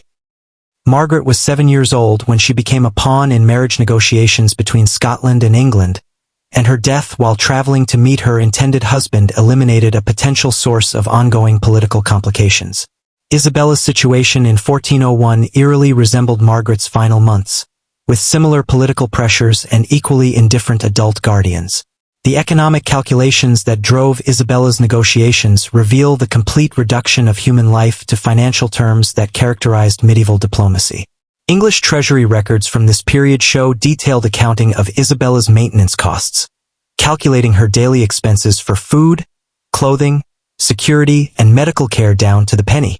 These records indicate that keeping Isabella alive cost the English crown approximately £300 annually, a substantial sum that Henry's advisors increasingly viewed as an unnecessary drain on royal resources. They recommended either securing higher ransom payments from France or eliminating the expense through more permanent means, treating Isabella's life as a cost-benefit analysis rather than a moral obligation. French financial records reveal equally calculating thinking about Isabella's value versus the price of her recovery. The French treasury estimated that paying Henry's full demands would cost approximately 1.2 million francs in immediate payments plus ongoing political concessions worth substantially more. Some French nobles argued that this price exceeded Isabella's diplomatic value, especially given her damaged psychological condition and uncertain ability to serve future French interests. Both kingdoms conducted secret negotiations aimed at finding alternatives to the official diplomatic channels, though these clandestine communications focused on reducing costs rather than improving Isabella's treatment. English agents approached French merchants about private ransom payments that would avoid official political concessions. French spies investigated the possibility of rescuing Isabella through kidnapping or bribery, calculating whether covert action might prove cheaper than legitimate diplomacy. These secret communications created additional dangers for Isabella, as both sides became increasingly paranoid about espionage and double-dealing. English guards began monitoring Isabella's conversations more closely, searching her chambers regularly for hidden messages, and restricting her access to any French speakers who might serve as communication channels. The suspicion that Isabella might be serving as a French spy, despite being only 11 years old, reveals the extent to which medieval political thinking had detached from rational assessment of actual threats. English council records from 1401 include serious discussions about whether Isabella's apparent compliance might conceal sophisticated intelligence gathering for French benefit. These paranoid fantasies led to increasingly restrictive security measures that further damaged Isabella's psychological well-being. She was forbidden to speak French under any circumstances, even in private prayers. Her correspondence was not merely monitored but completely prohibited. Her attendants were questioned regularly about her behavior, creating an atmosphere of mutual suspicion that eliminated her few remaining sources of human connection. The irony, of course, was that Isabella possessed no useful intelligence about English affairs, and had no means of communicating with French agents even if she had wanted to betray her captors. She was a traumatized child whose primary concerns involved survival and basic emotional stability, not international espionage. But the political paranoia of medieval courts could transform any foreign presence into a potential threat requiring constant vigilance. As 1401 progressed, it became increasingly clear that both kingdoms were approaching the limits of their patience with the negotiation process. Henry needed resolution because maintaining Isabella had become politically and financially burdensome. France needed resolution because Isabella's continued imprisonment provided ongoing justification for English interference in continental affairs. But neither side was willing to make the concessions necessary for breakthrough, leaving Isabella trapped between two kingdoms that viewed her primarily as a problem requiring solution rather than a human being deserving rescue. The child who had been sold for peace had become a hostage to war, suspended between freedom and death while adult negotiators calculated whether her life was worth the political price of saving it. The next phase of Isabella's ordeal would test whether medieval diplomacy possessed any mechanisms for resolving such standoffs without completely sacrificing the human beings trapped within them. The answer would reveal the true moral foundations, or complete lack thereof, upon which royal power was built. July 28, 1401. After 2 years of diplomatic haggling, economic calculation, and political maneuvering, Isabella of Valois finally crossed the English Channel toward what should have been freedom. She was 12 years old, no longer the terrified 6-year-old who had been sold into marriage, no longer even the confused 10-year-old who had been imprisoned after Richard's overthrow. The child returning to France carried psychological scars that would never heal and bore the invisible wounds of systematic abuse disguised as royal care. But Isabella's homecoming would prove that escape from one nightmare could lead directly into another, that the French court's willingness to sacrifice her childhood hadn't diminished during her absence, and that the family who had sold her once remained perfectly prepared to sell her again. The girl who had survived English captivity was about to discover that French freedom could be equally brutal, equally calculated, and equally indifferent to her humanity. The journey from London to Calais took 3 days and passed in almost complete silence. Isabella traveled with an escort of French nobles who had negotiated her release, but these men treated her with the formal courtesy reserved for valuable diplomatic cargo rather than the warmth appropriate for a rescued child. They had come to England to retrieve an asset, not to reunite with a family member, and their behavior made this distinction painfully clear.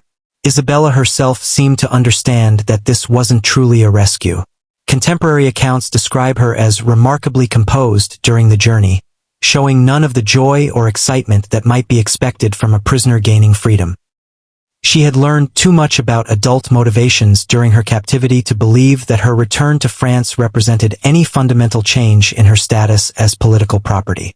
The physical transformation that 5 years in England had wrought on Isabella shocked even the hardened diplomats who accompanied her home. She had grown tall for her age but remained dangerously thin, her frame showing the effects of chronic stress and irregular eating patterns. More disturbing were the psychological changes that manifested in her behavior, the constant vigilance of someone who had learned to expect betrayal, the careful modulation of facial expressions that suggested every emotion was calculated for its political effect. Most telling was Isabella's complete fluency in English coupled with her apparent difficulty speaking French after years of enforced linguistic conversion. She occasionally searched for French words that had been systematically purged from her vocabulary, replacing them with English equivalents that marked her as culturally displaced even in her homeland. The French court had sent a child to England and received back a foreigner who happened to share their bloodline. The reception that awaited Isabella at the French court reveals the spectacular hypocrisy that medieval nobility could achieve when confronting the consequences of their own cruelty. The same nobles who had celebrated her departure as a diplomatic triumph now welcomed her return with elaborate ceremonies designed to obscure their role in her suffering while claiming credit for her liberation. Charles VI, experiencing one of his increasingly rare periods of mental clarity, was presented with his daughter during a formal court ceremony intended to demonstrate the successful conclusion of complex diplomatic negotiations. But the reunion between father and daughter exposed the complete breakdown of family relationships that had resulted from treating children as tradable commodities. Charles stared at Isabella with obvious confusion, unable to reconcile his memory of a 6-year-old child with the traumatized 12-year-old who stood before him. "You have grown," he said finally. The only comment he could manage about a daughter whose entire childhood had occurred in his absence. Isabella curtsied and responded with formal phrases that acknowledged his royal status, while carefully avoiding any expression of personal emotion. The contemporary chronicler Jean Froissart, who witnessed this reunion, described it as a meeting between strangers who shared only blood and sorrow. Charles couldn't remember Isabella's childhood, couldn't understand her experiences in England, couldn't even recognize the psychological damage that marked every aspect of her demeanor. Isabella, meanwhile, had learned that expressing genuine emotion toward authority figures only created opportunities for manipulation and betrayal. Queen Isabeau's interaction with her returned daughter proved equally hollow, though for different reasons. Isabeau had spent the intervening years managing Charles's madness, defending her own political position, and raising Isabella's younger siblings. She had little emotional energy remaining for a daughter who represented painful reminders of past diplomatic failures and current political complications. Isabeau's first words to Isabella were questions about her health, her education, and her marriageability, the concerns of a political manager rather than a mother. She expressed satisfaction that Isabella had survived her ordeal intact and immediately began discussing plans for her future that would serve French interests more effectively than her marriage to Richard had achieved. The French court's treatment of Isabella during her first weeks home reveals their complete inability to recognize trauma or provide appropriate support for a child who had endured years of systematic abuse. They interpreted her quiet compliance as evidence of successful diplomatic conditioning rather than recognizing it as a symptom of psychological damage that required careful healing. Instead of allowing Isabella time to readjust to French culture, reconnect with her family, or simply rest after her ordeal, the court immediately resumed treating her as a diplomatic asset requiring deployment. Within days of her return, marriage negotiations began with potential husbands who could advance French political interests while providing appropriate status for a former Queen of England. The speed with which these discussions commenced demonstrates the French court's fundamental inability to view Isabella as anything other than a political tool. They had retrieved her from England not to rescue a suffering child, but to reclaim a valuable asset that could serve French interests more effectively than English ones.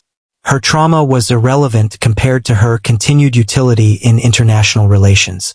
The betrothal to Charles of Orleans that emerged from these negotiations represents perhaps the most cynical aspect of Isabella's entire story.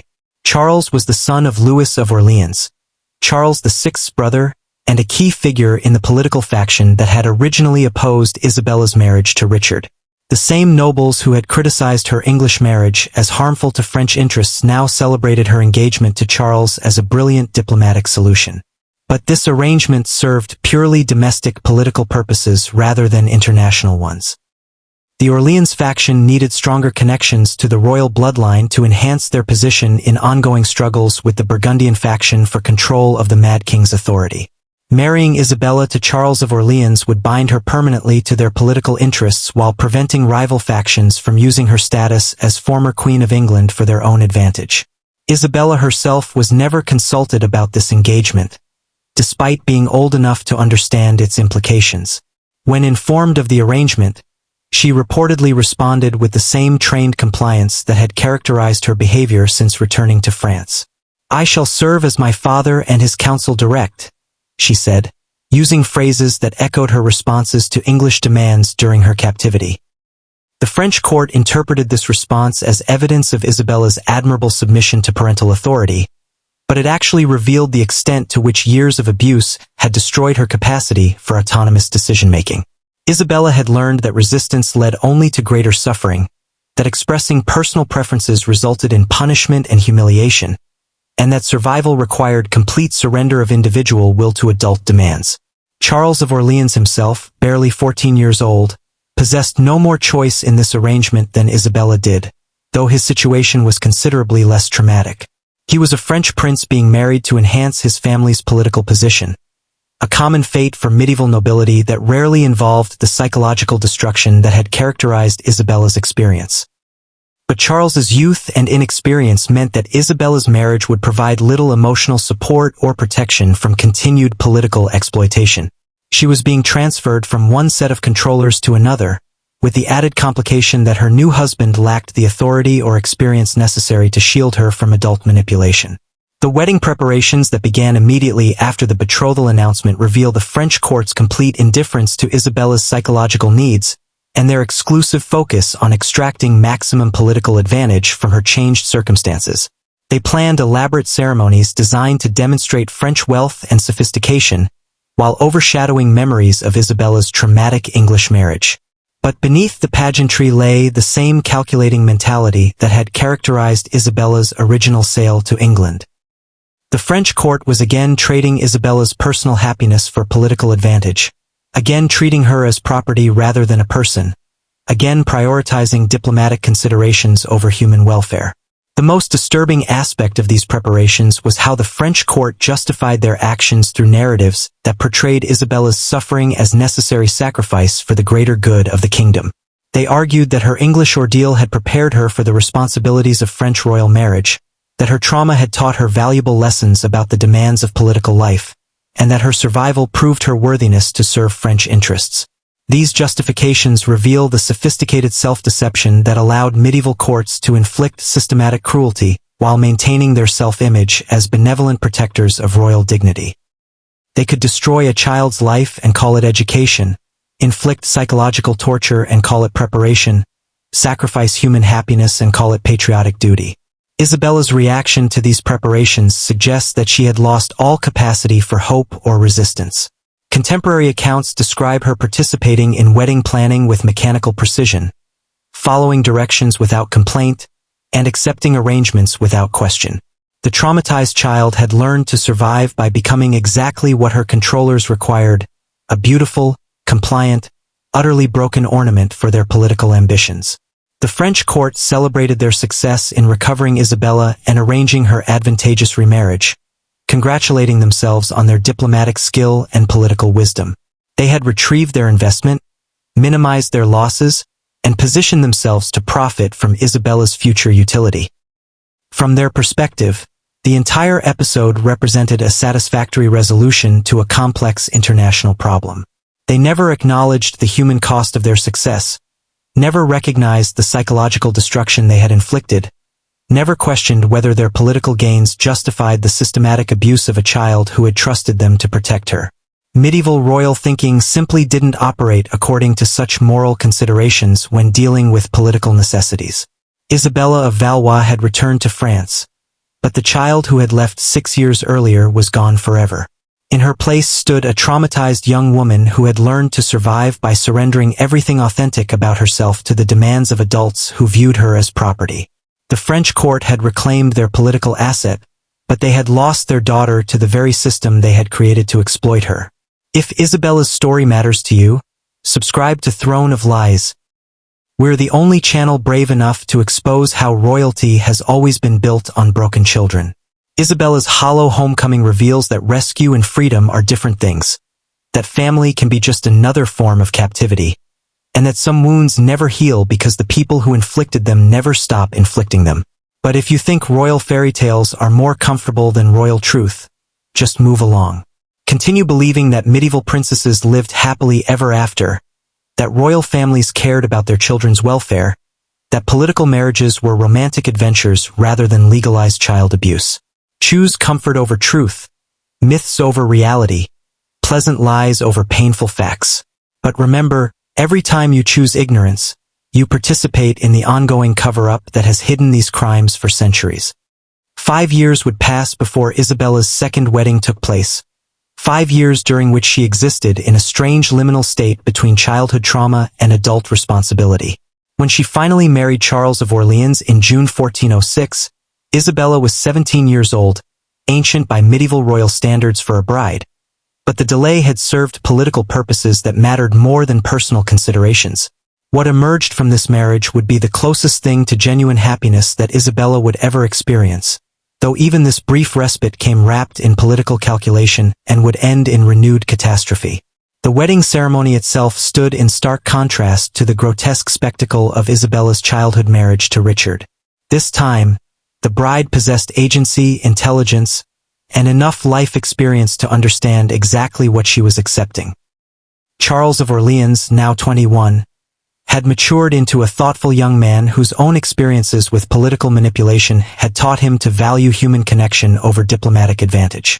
But the most significant difference was that Isabella had learned to survive within the system that had destroyed her childhood.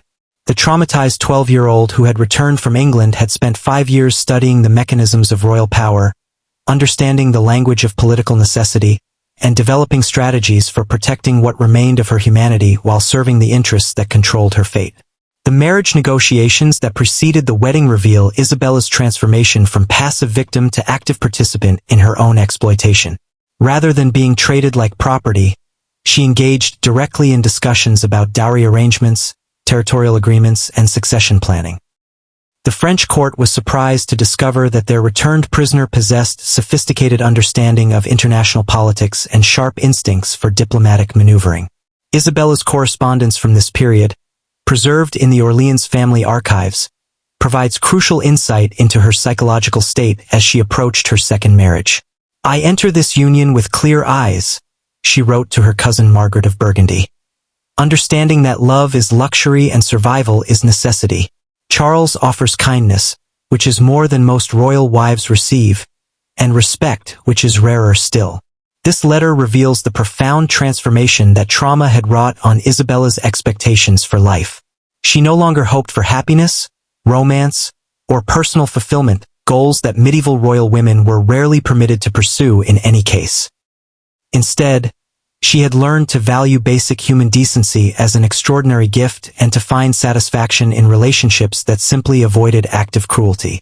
The early years of Isabella's marriage to Charles provided the only period of relative stability and contentment in her entire documented life. Charles treated her as an intellectual equal, consulting her on political matters and respecting her insights into international affairs. More importantly, he seemed to understand that Isabella's traumatic experiences had created psychological wounds that required patience and careful healing. Court records from this period describe Isabella participating in literary salons, patronizing artists and scholars, and engaging in the cultural activities that provided meaningful fulfillment for educated medieval women. She learned to read and write in Latin, studied philosophy and theology, and even composed poetry that reflected her complex understanding of power, suffering, and survival. But perhaps most significantly, Isabella began developing political skills that would eventually make her a formidable diplomatic force in her own right. She understood royal courts from the perspective of someone who had been their victim, possessed intimate knowledge of both English and French political systems, and had learned to recognize the signs of impending betrayal or manipulation. Her letters to Charles during his frequent diplomatic missions reveal a woman who had learned to think strategically about political relationships while maintaining emotional connections that provided genuine human warmth. "Remember that the Duke of Burgundy's friendship costs more than his enmity," she advised in one letter, "and that English promises are paid in French blood." The tragic irony of Isabella's growing political sophistication was that it represented her successful adaptation to the very system that had brutalized her childhood. She had learned to speak the language of power, to think in terms of political advantage, and to manipulate human relationships for strategic benefit. The victim had become a participant in the machinery that created victims. This transformation becomes even more complex when considered alongside Isabella's genuine affection for Charles and her apparent satisfaction with their marriage. Contemporary accounts suggest that she had found ways to maintain authentic human connections while operating within fundamentally inhumane political structures. She could love her husband while using their relationship to advance her family's interests, care for individuals while participating in systems that destroyed other individuals. The letters between Isabella and Charles during their marriage reveal a relationship that combined political partnership with genuine emotional intimacy. They discussed diplomatic strategy and shared private jokes, analyzed treaty negotiations, and exchanged expressions of personal affection. Their correspondence suggests that Isabella had achieved something remarkable: the ability to find human connection within inhuman circumstances. But this brief period of relative happiness was built on foundations that remained fundamentally unstable. Isabella's marriage to Charles served the political interests of the Orleans faction. But those interests remained in constant conflict with rival noble families who viewed her influence as threatening to their own ambitions. Her growing political sophistication made her more valuable as an ally but also more dangerous as a potential enemy. The Battle of Agincourt on October 25, 1415, would shatter Isabella's fragile stability and demonstrate once again how easily medieval royal women could lose everything to forces beyond their control. Charles of Orleans was captured during the devastating French defeat, along with thousands of other French nobles who became English prisoners requiring ransom for their release. Isabella's reaction to news of Charles's capture reveals the extent to which her traumatic experiences had prepared her to handle political catastrophe. Rather than collapsing into grief or panic, she immediately began analyzing the situation strategically, calculating what resources she could mobilize for Charles's release and what political advantages she might extract from the crisis. Her first action was to write directly to Henry V, the English king who now held her husband prisoner. The letter she composed demonstrates sophisticated understanding of diplomatic psychology and reveals how completely Isabella had mastered the political skills necessary for survival in medieval royal courts. "Your Majesty will recall that I was once Queen of England," she wrote, "and that my childhood was spent among your people, learning to appreciate English virtues of honor and justice. I appeal to these virtues now in seeking fair treatment for my husband, who was captured while serving his king with the same loyalty that your Majesty expects from your own nobles." This appeal was masterfully crafted to remind Henry of Isabella's previous status while positioning her current request as consistent with English values rather than opposed to English interests. She was using her traumatic childhood as diplomatic capital, transforming her suffering into political leverage for Charles's benefit. But Isabella's diplomatic efforts on Charles's behalf required her to engage with the same English court system that had imprisoned and abused her as a child. She was forced to negotiate with nobles who had participated in her exploitation, appeal to kings who had treated her as property, and navigate political relationships that had caused her years of trauma. The psychological cost of these negotiations was enormous, though Isabella's letters reveal her determination to endure whatever personal suffering was necessary to secure Charles's release. "I find myself again dependent on English mercy," she wrote to her sister-in-law, "though this time I negotiate as an adult who understands the price of everything." Her efforts to raise Charles's ransom required Isabella to mobilize every political connection she had developed during her years in France, calling in favors, requesting loans, and coordinating complex financial arrangements that involved multiple noble families and merchant networks. She was functioning as an independent political agent while remaining formally subordinate to male authority. A delicate balance that required extraordinary skill and intelligence. The ransom negotiations dragged on for years, during which Isabella maintained correspondence with Charles while managing his estates, representing his interests in French court politics, and developing her own network of political allies who respected her judgment and diplomatic capabilities. These activities represented a remarkable transformation for someone who had been trained from childhood to serve as an ornamental object rather than an independent agent. Isabella had learned to exercise real power within constraints that remained fundamentally limiting, to achieve meaningful goals while accepting restrictions that would have been unthinkable for male nobles of equivalent rank. But the most profound irony of Isabella's political development was that her success required her to become complicit in the same systems of exploitation that had destroyed her own childhood. Her diplomatic negotiations involved trading other people's lives for political advantage. Her financial arrangements depended on economic structures that impoverished common people for royal benefit, and her political alliances supported a system that continued to treat children as disposable assets.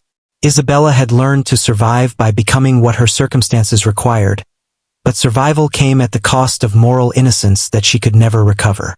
She could protect her husband, advance her family's interests, and even find personal satisfaction in her accomplishments, but she could never escape the fundamental corruption of a world that measured human value in political terms.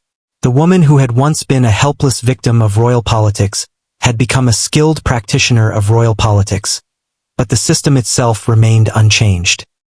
Isabella's transformation represented personal growth within structural limitations that continued to destroy other children, other families, other lives that mattered less to those who controlled power. Her story during this period reveals both the remarkable resilience of human beings, who learn to adapt to impossible circumstances, and the tragic reality that adaptation often requires accepting the very injustices that created the need for adaptation in the first place. Isabella had found ways to thrive within a system designed to exploit her, but thriving meant participating in the continued exploitation of others. The brief happiness she found with Charles represented genuine human triumph over systematic dehumanization, but it also demonstrated how completely she had internalized the values and methods of the world that had traumatized her. Isabella of Valois had learned to win at a game designed to destroy her, but winning meant playing by rules that guaranteed other players would be destroyed in turn. The end came quietly, without fanfare or ceremony, in the same manner that Isabella of Valois had been forced to live most of her life, serving the convenience of others while her own needs remained invisible to those who controlled her fate. Sometime between September 1409 and February 1410, Isabella died at approximately 20 years of age, her death as politically expedient as her life had been politically useful. The exact date remains unknown because no one considered her passing significant enough to record with precision.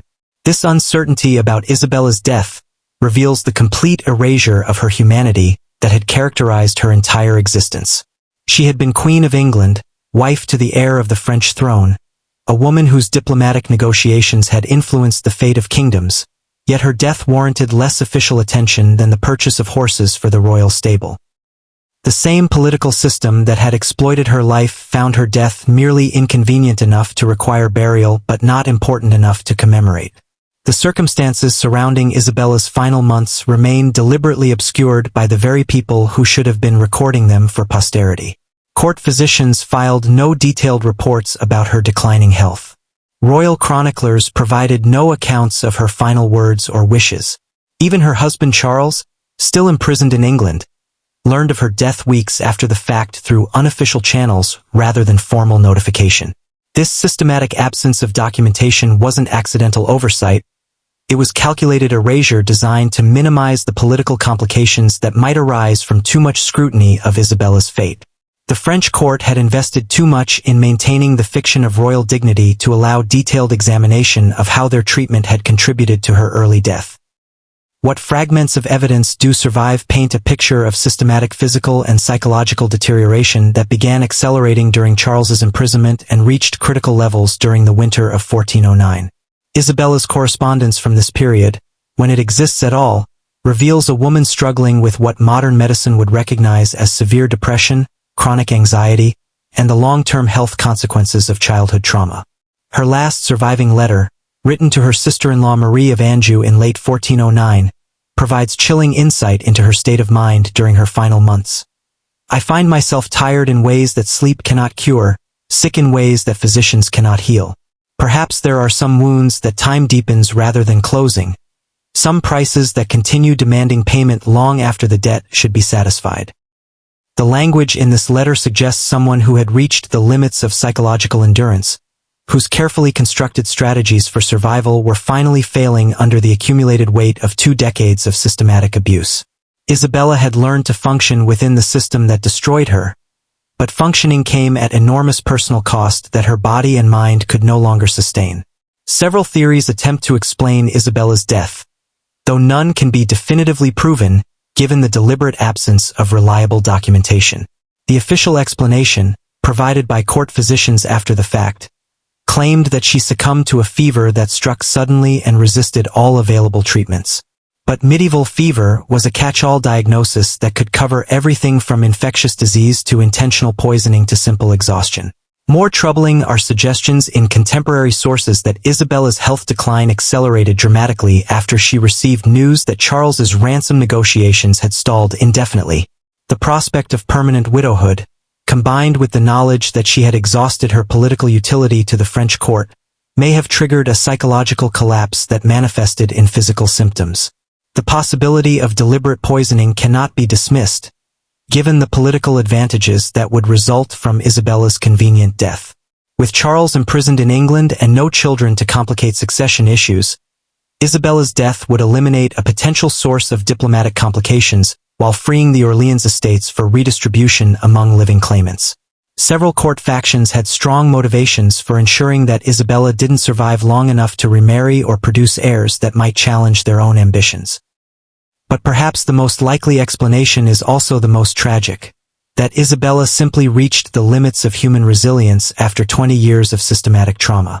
She had survived childhood marriage, imprisonment, cultural displacement, family betrayal, and political manipulation through extraordinary strength and intelligence. But survival came at enormous psychological cost that accumulated over time until her body and mind could no longer bear the burden. The French court's response to Isabella's death reveals their complete indifference to her suffering and their exclusive concern with minimizing political complications that might arise from her passing. Rather than acknowledging the role their own actions had played in her early death, they focused on ensuring that her funeral arrangements reflected appropriate dignity while avoiding any ceremony that might draw unwanted attention to her tragic life. Isabella was buried in the Church of the Celestines in Paris, a respectable location that acknowledged her royal birth while avoiding the grand commemorations reserved for political figures whose lives had been deemed historically significant. The ceremony was modest, attended by representatives from appropriate noble families, but lacking the elaborate pageantry that typically accompanied royal funerals. Most telling was the absence of any detailed epitaph or monument that might have preserved Isabella's story for future generations. Her grave marker recorded only basic facts: her birth as daughter of Charles VI, her marriage to Richard II, her second marriage to Charles of Orleans. No mention was made of her childhood trauma, her years of imprisonment, her diplomatic achievements, or the systematic abuse that had characterized her entire existence. This deliberate minimization of Isabella's legacy represents the final act of exploitation committed against her by the same political system that had destroyed her life. Even in death, she was denied the dignity of honest historical commemoration, her suffering erased to protect the reputations of those who had inflicted it. The chronicles written during and immediately after Isabella's lifetime perpetuated this erasure through systematic distortion of her story.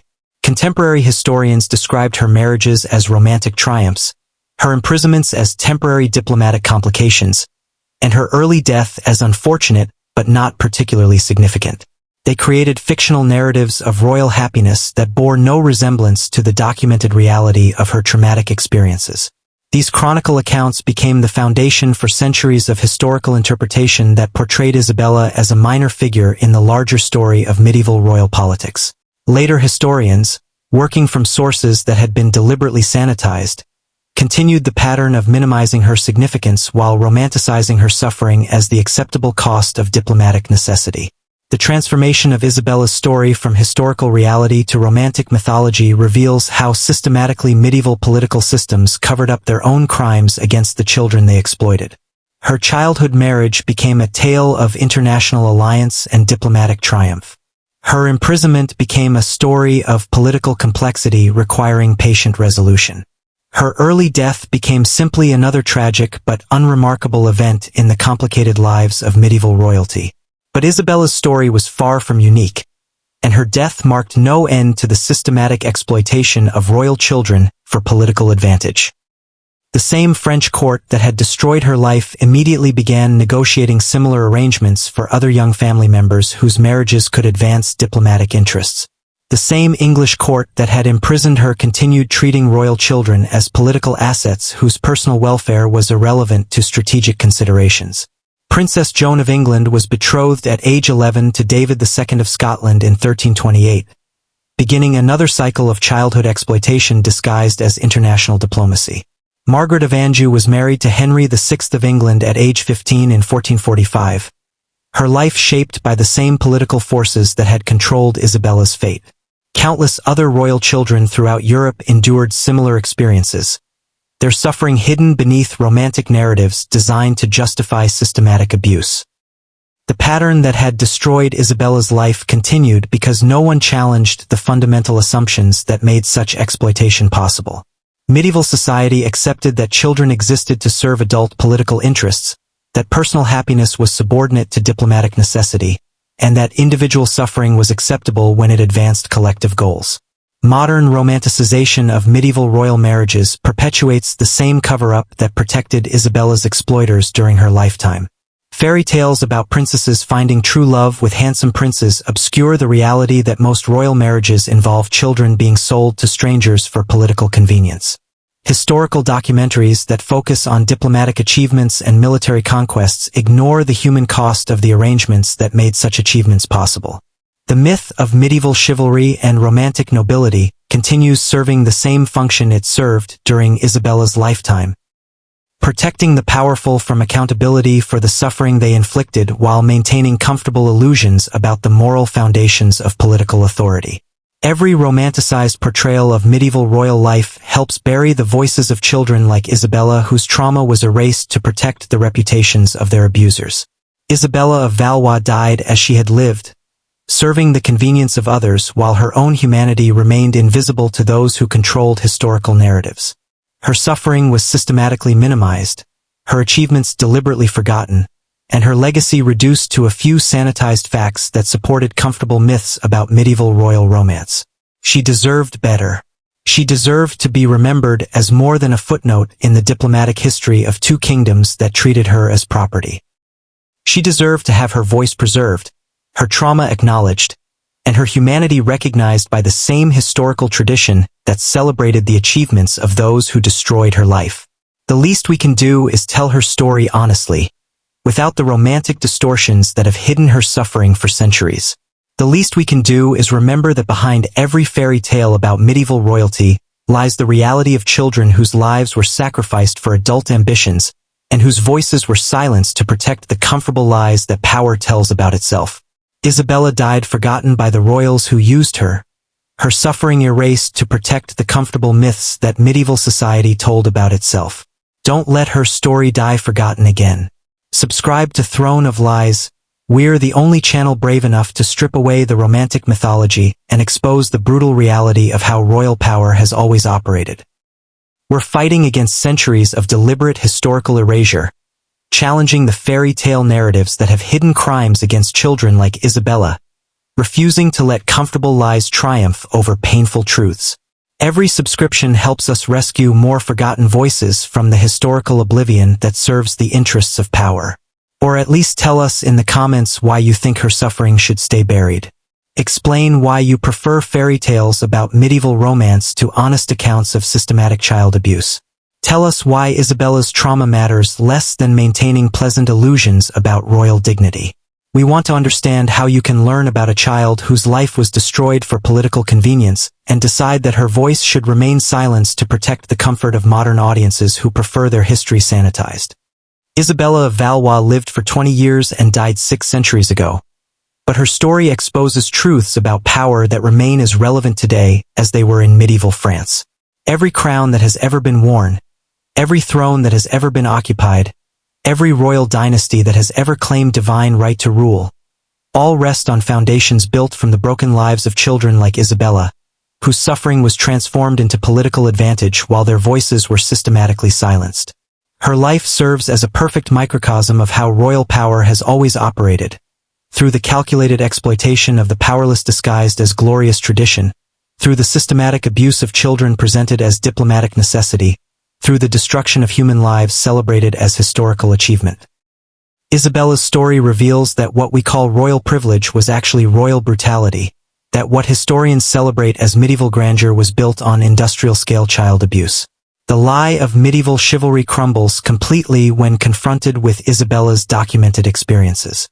There was no honor in selling a 6-year-old to strangers.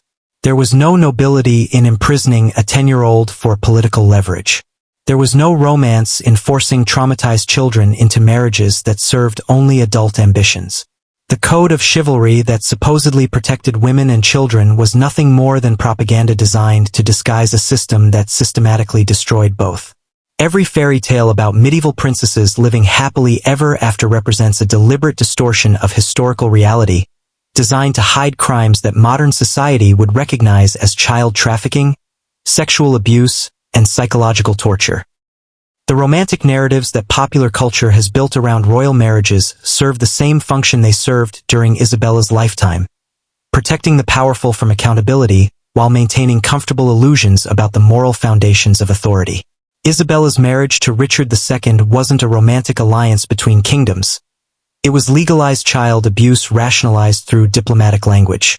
Her imprisonment by Henry IV wasn't political complexity requiring patient resolution. It was kidnapping and extortion disguised as statecraft. Her death at age 20 wasn't tragic but unremarkable royal mortality. It was the predictable result of systematic trauma inflicted by supposedly civilized institutions. Modern understanding of child development and psychological trauma provides tools for recognizing what medieval society deliberately ignored. That children cannot consent to political arrangements that destroy their lives. That systematic abuse causes measurable psychological damage regardless of the luxury that surrounds it. And that no political goal justifies the deliberate infliction of suffering on developing minds. Isabella exhibited every symptom that modern psychology associates with complex childhood trauma. Social withdrawal, emotional numbing, hypervigilance, dissociation, and learned helplessness. Her apparent sweetness and compliance, that medieval chroniclers praised, were actually evidence of successful conditioning through abuse. Her political sophistication was a survival mechanism developed by someone who had learned that resistance led to greater suffering. Yet mainstream historical education continues presenting medieval royal marriages as romantic adventures rather than systematic child abuse. High school textbooks describe Isabella's marriage to Richard as a diplomatic triumph that brought peace between England and France, ignoring the human cost of using children as currency in international negotiations. University courses on medieval history focus on political strategies and military campaigns while glossing over the individual suffering that made such achievements possible. This sanitization serves modern political interests just as it served medieval ones. Maintaining comfortable myths about historical authority helps justify contemporary power structures that continue operating according to similar principles. If people understood how royal power actually functioned, through the systematic exploitation of the powerless disguised as noble tradition, they might begin questioning other forms of authority that claim legitimacy through historical precedent. The same mechanisms that allowed medieval societies to celebrate Isabella's abuse while ignoring her suffering continue protecting modern institutions from accountability for their own crimes against children. Political systems still treat young people as disposable assets whose welfare matters less than adult objectives. Economic systems still sacrifice individual development for collective goals defined by those who benefit from existing arrangements. Cultural systems still romanticize relationships that involve fundamental power imbalances disguised as natural hierarchies. Isabella's story matters because it exposes the continuity between historical and contemporary forms of exploitation that use identical justifications and achieve similar results. The language changes. Diplomatic necessity becomes national security, royal privilege becomes corporate interests, divine right becomes democratic mandate, but the underlying logic remains identical. The powerful have the right to destroy individual lives when collective goals require such sacrifice. Every time we allow historical narratives to romanticize the systematic abuse of children, we participate in the ongoing cover-up that protects contemporary forms of exploitation. Every time we choose comfortable fairy tales over documented reality, we become complicit in maintaining systems that continue producing new victims whose suffering will be similarly ignored and eventually forgotten. The importance of remembering Isabella's story honestly extends far beyond academic historical accuracy. Her voice represents thousands of other children whose experiences were similarly erased to protect the reputations of their abusers.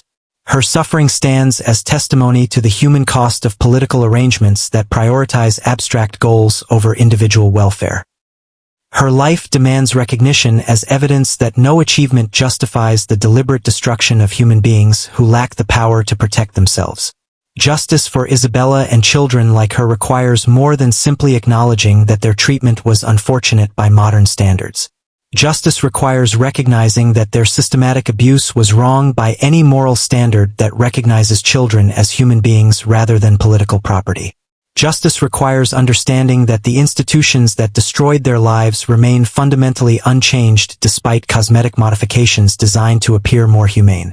Most importantly, justice requires rejecting the historical narratives that continue serving the interests of power rather than truth. Every romanticized portrayal of medieval royal marriage helps bury voices like Isabella's beneath comfortable lies about noble romance. Every celebration of diplomatic achievement ignores the human cost of arrangements that treated children as tradable commodities. Every fairy tale about princesses finding happiness obscures the reality of systematic abuse disguised as royal privilege. The throne of lies that Isabella's story exposes extends far beyond medieval politics to encompass the entire mythology that power creates to justify its own existence. Kings and queens have never been noble protectors of their subjects. They have always been predators who maintained their positions through the systematic exploitation of those too weak to resist. Royal courts have never been centers of civilized culture. They have always been criminal enterprises that transformed human suffering into political advantage. The elegant ceremonies, beautiful architecture, and artistic achievements that historians celebrate as evidence of royal grandeur were purchased with the broken lives of children like Isabella, whose trauma was considered acceptable collateral damage in the pursuit of power. Every golden crown was forged from the tears of children sold to strangers. Every magnificent palace was built on foundations of systematic child abuse. Every romantic royal legend conceals crimes that modern society would prosecute as kidnapping, trafficking, and torture. Isabella of Valois deserves to be remembered not as a footnote in the diplomatic history of medieval France and England, but as a witness to the true nature of royal power and a victim of systematic abuse who survived long enough to expose the lies that authority tells about itself. Her story reveals that behind every throne lies a foundation of broken children. Behind every crown lies a history of systematic exploitation. And behind every fairy tale about royal romance lies the reality of industrial-scale child abuse disguised as noble tradition. The least we can do for Isabella and the thousands of children like her is to tell their stories honestly, without the romantic distortions that have hidden their suffering for centuries. The least we can do is recognize that their trauma was real, their voices matter, and their experiences deserve acknowledgement rather than erasure.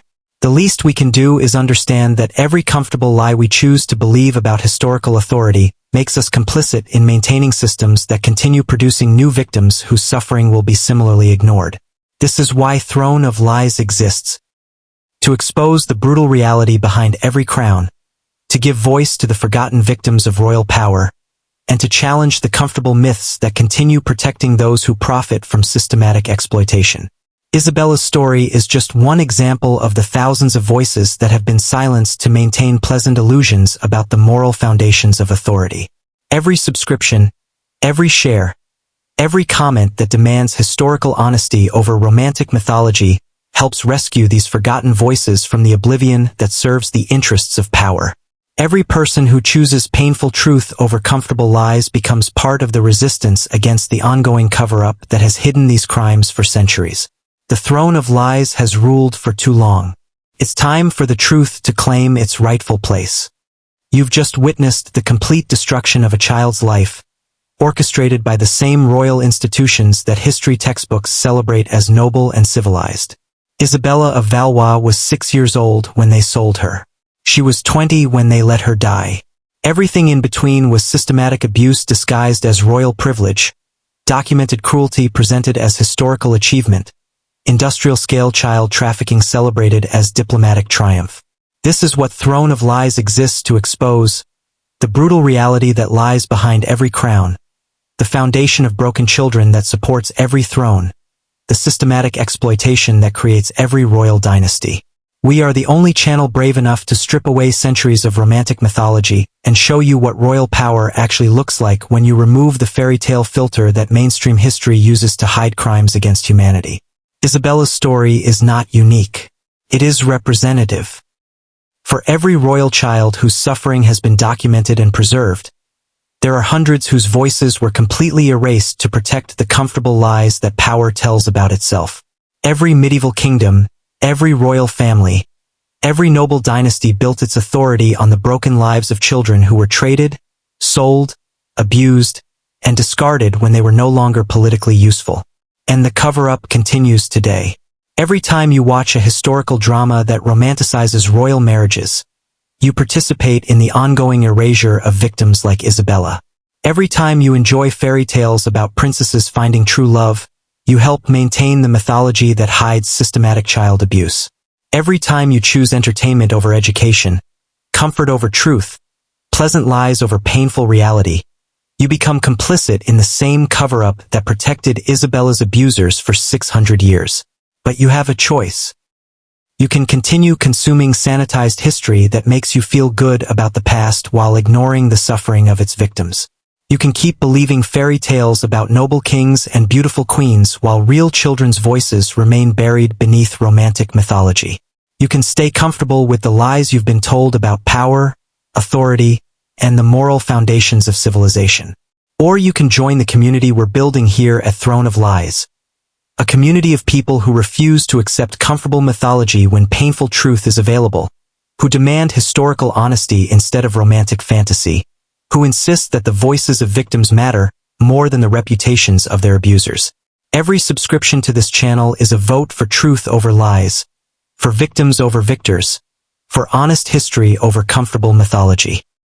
Every person who hits that subscribe button becomes part of the resistance against historical erasure, part of the movement to rescue forgotten voices from the oblivion that serves the interests of power. But we need more than passive subscriptions. We need active participation in the fight to expose the truth about royal power. Share these videos with people who still believe in fairy tale versions of medieval history. Comment with your own research about royal children whose stories have been erased or distorted. Use your voice to challenge the romantic narratives that continue to protect historical criminals from accountability. Most importantly, refuse to let anyone convince you that these stories don't matter because they happened centuries ago. The same mechanisms that allowed medieval societies to celebrate Isabella's abuse while ignoring her suffering continue to protect modern institutions from accountability for their own crimes. The same logic that justified trading children for political advantage continues operating in contemporary systems that treat young people as disposable assets whose welfare matters less than adult objectives. Understanding how royal power actually functioned through systematic exploitation disguised as noble tradition provides crucial insights into how authority continues operating today. The language changes, the costumes are different, but the fundamental relationship between power and exploitation remains unchanged. Those who control resources continue using whatever justifications are necessary to maintain their positions, while those who lack power continue suffering the consequences. Next week, we'll expose another royal horror story that mainstream history has sanitized into romantic mythology. We'll examine the life of Blanche of Castile, married at age 12 to the future King Louis VIII of France, whose childhood was destroyed by the same political forces that claimed Isabella's life. We'll document how her story reveals additional patterns of systematic abuse that characterized medieval royal marriages, showing how Isabella's experiences were part of a much larger system of institutionalized child exploitation. But these stories only matter if people are willing to hear them.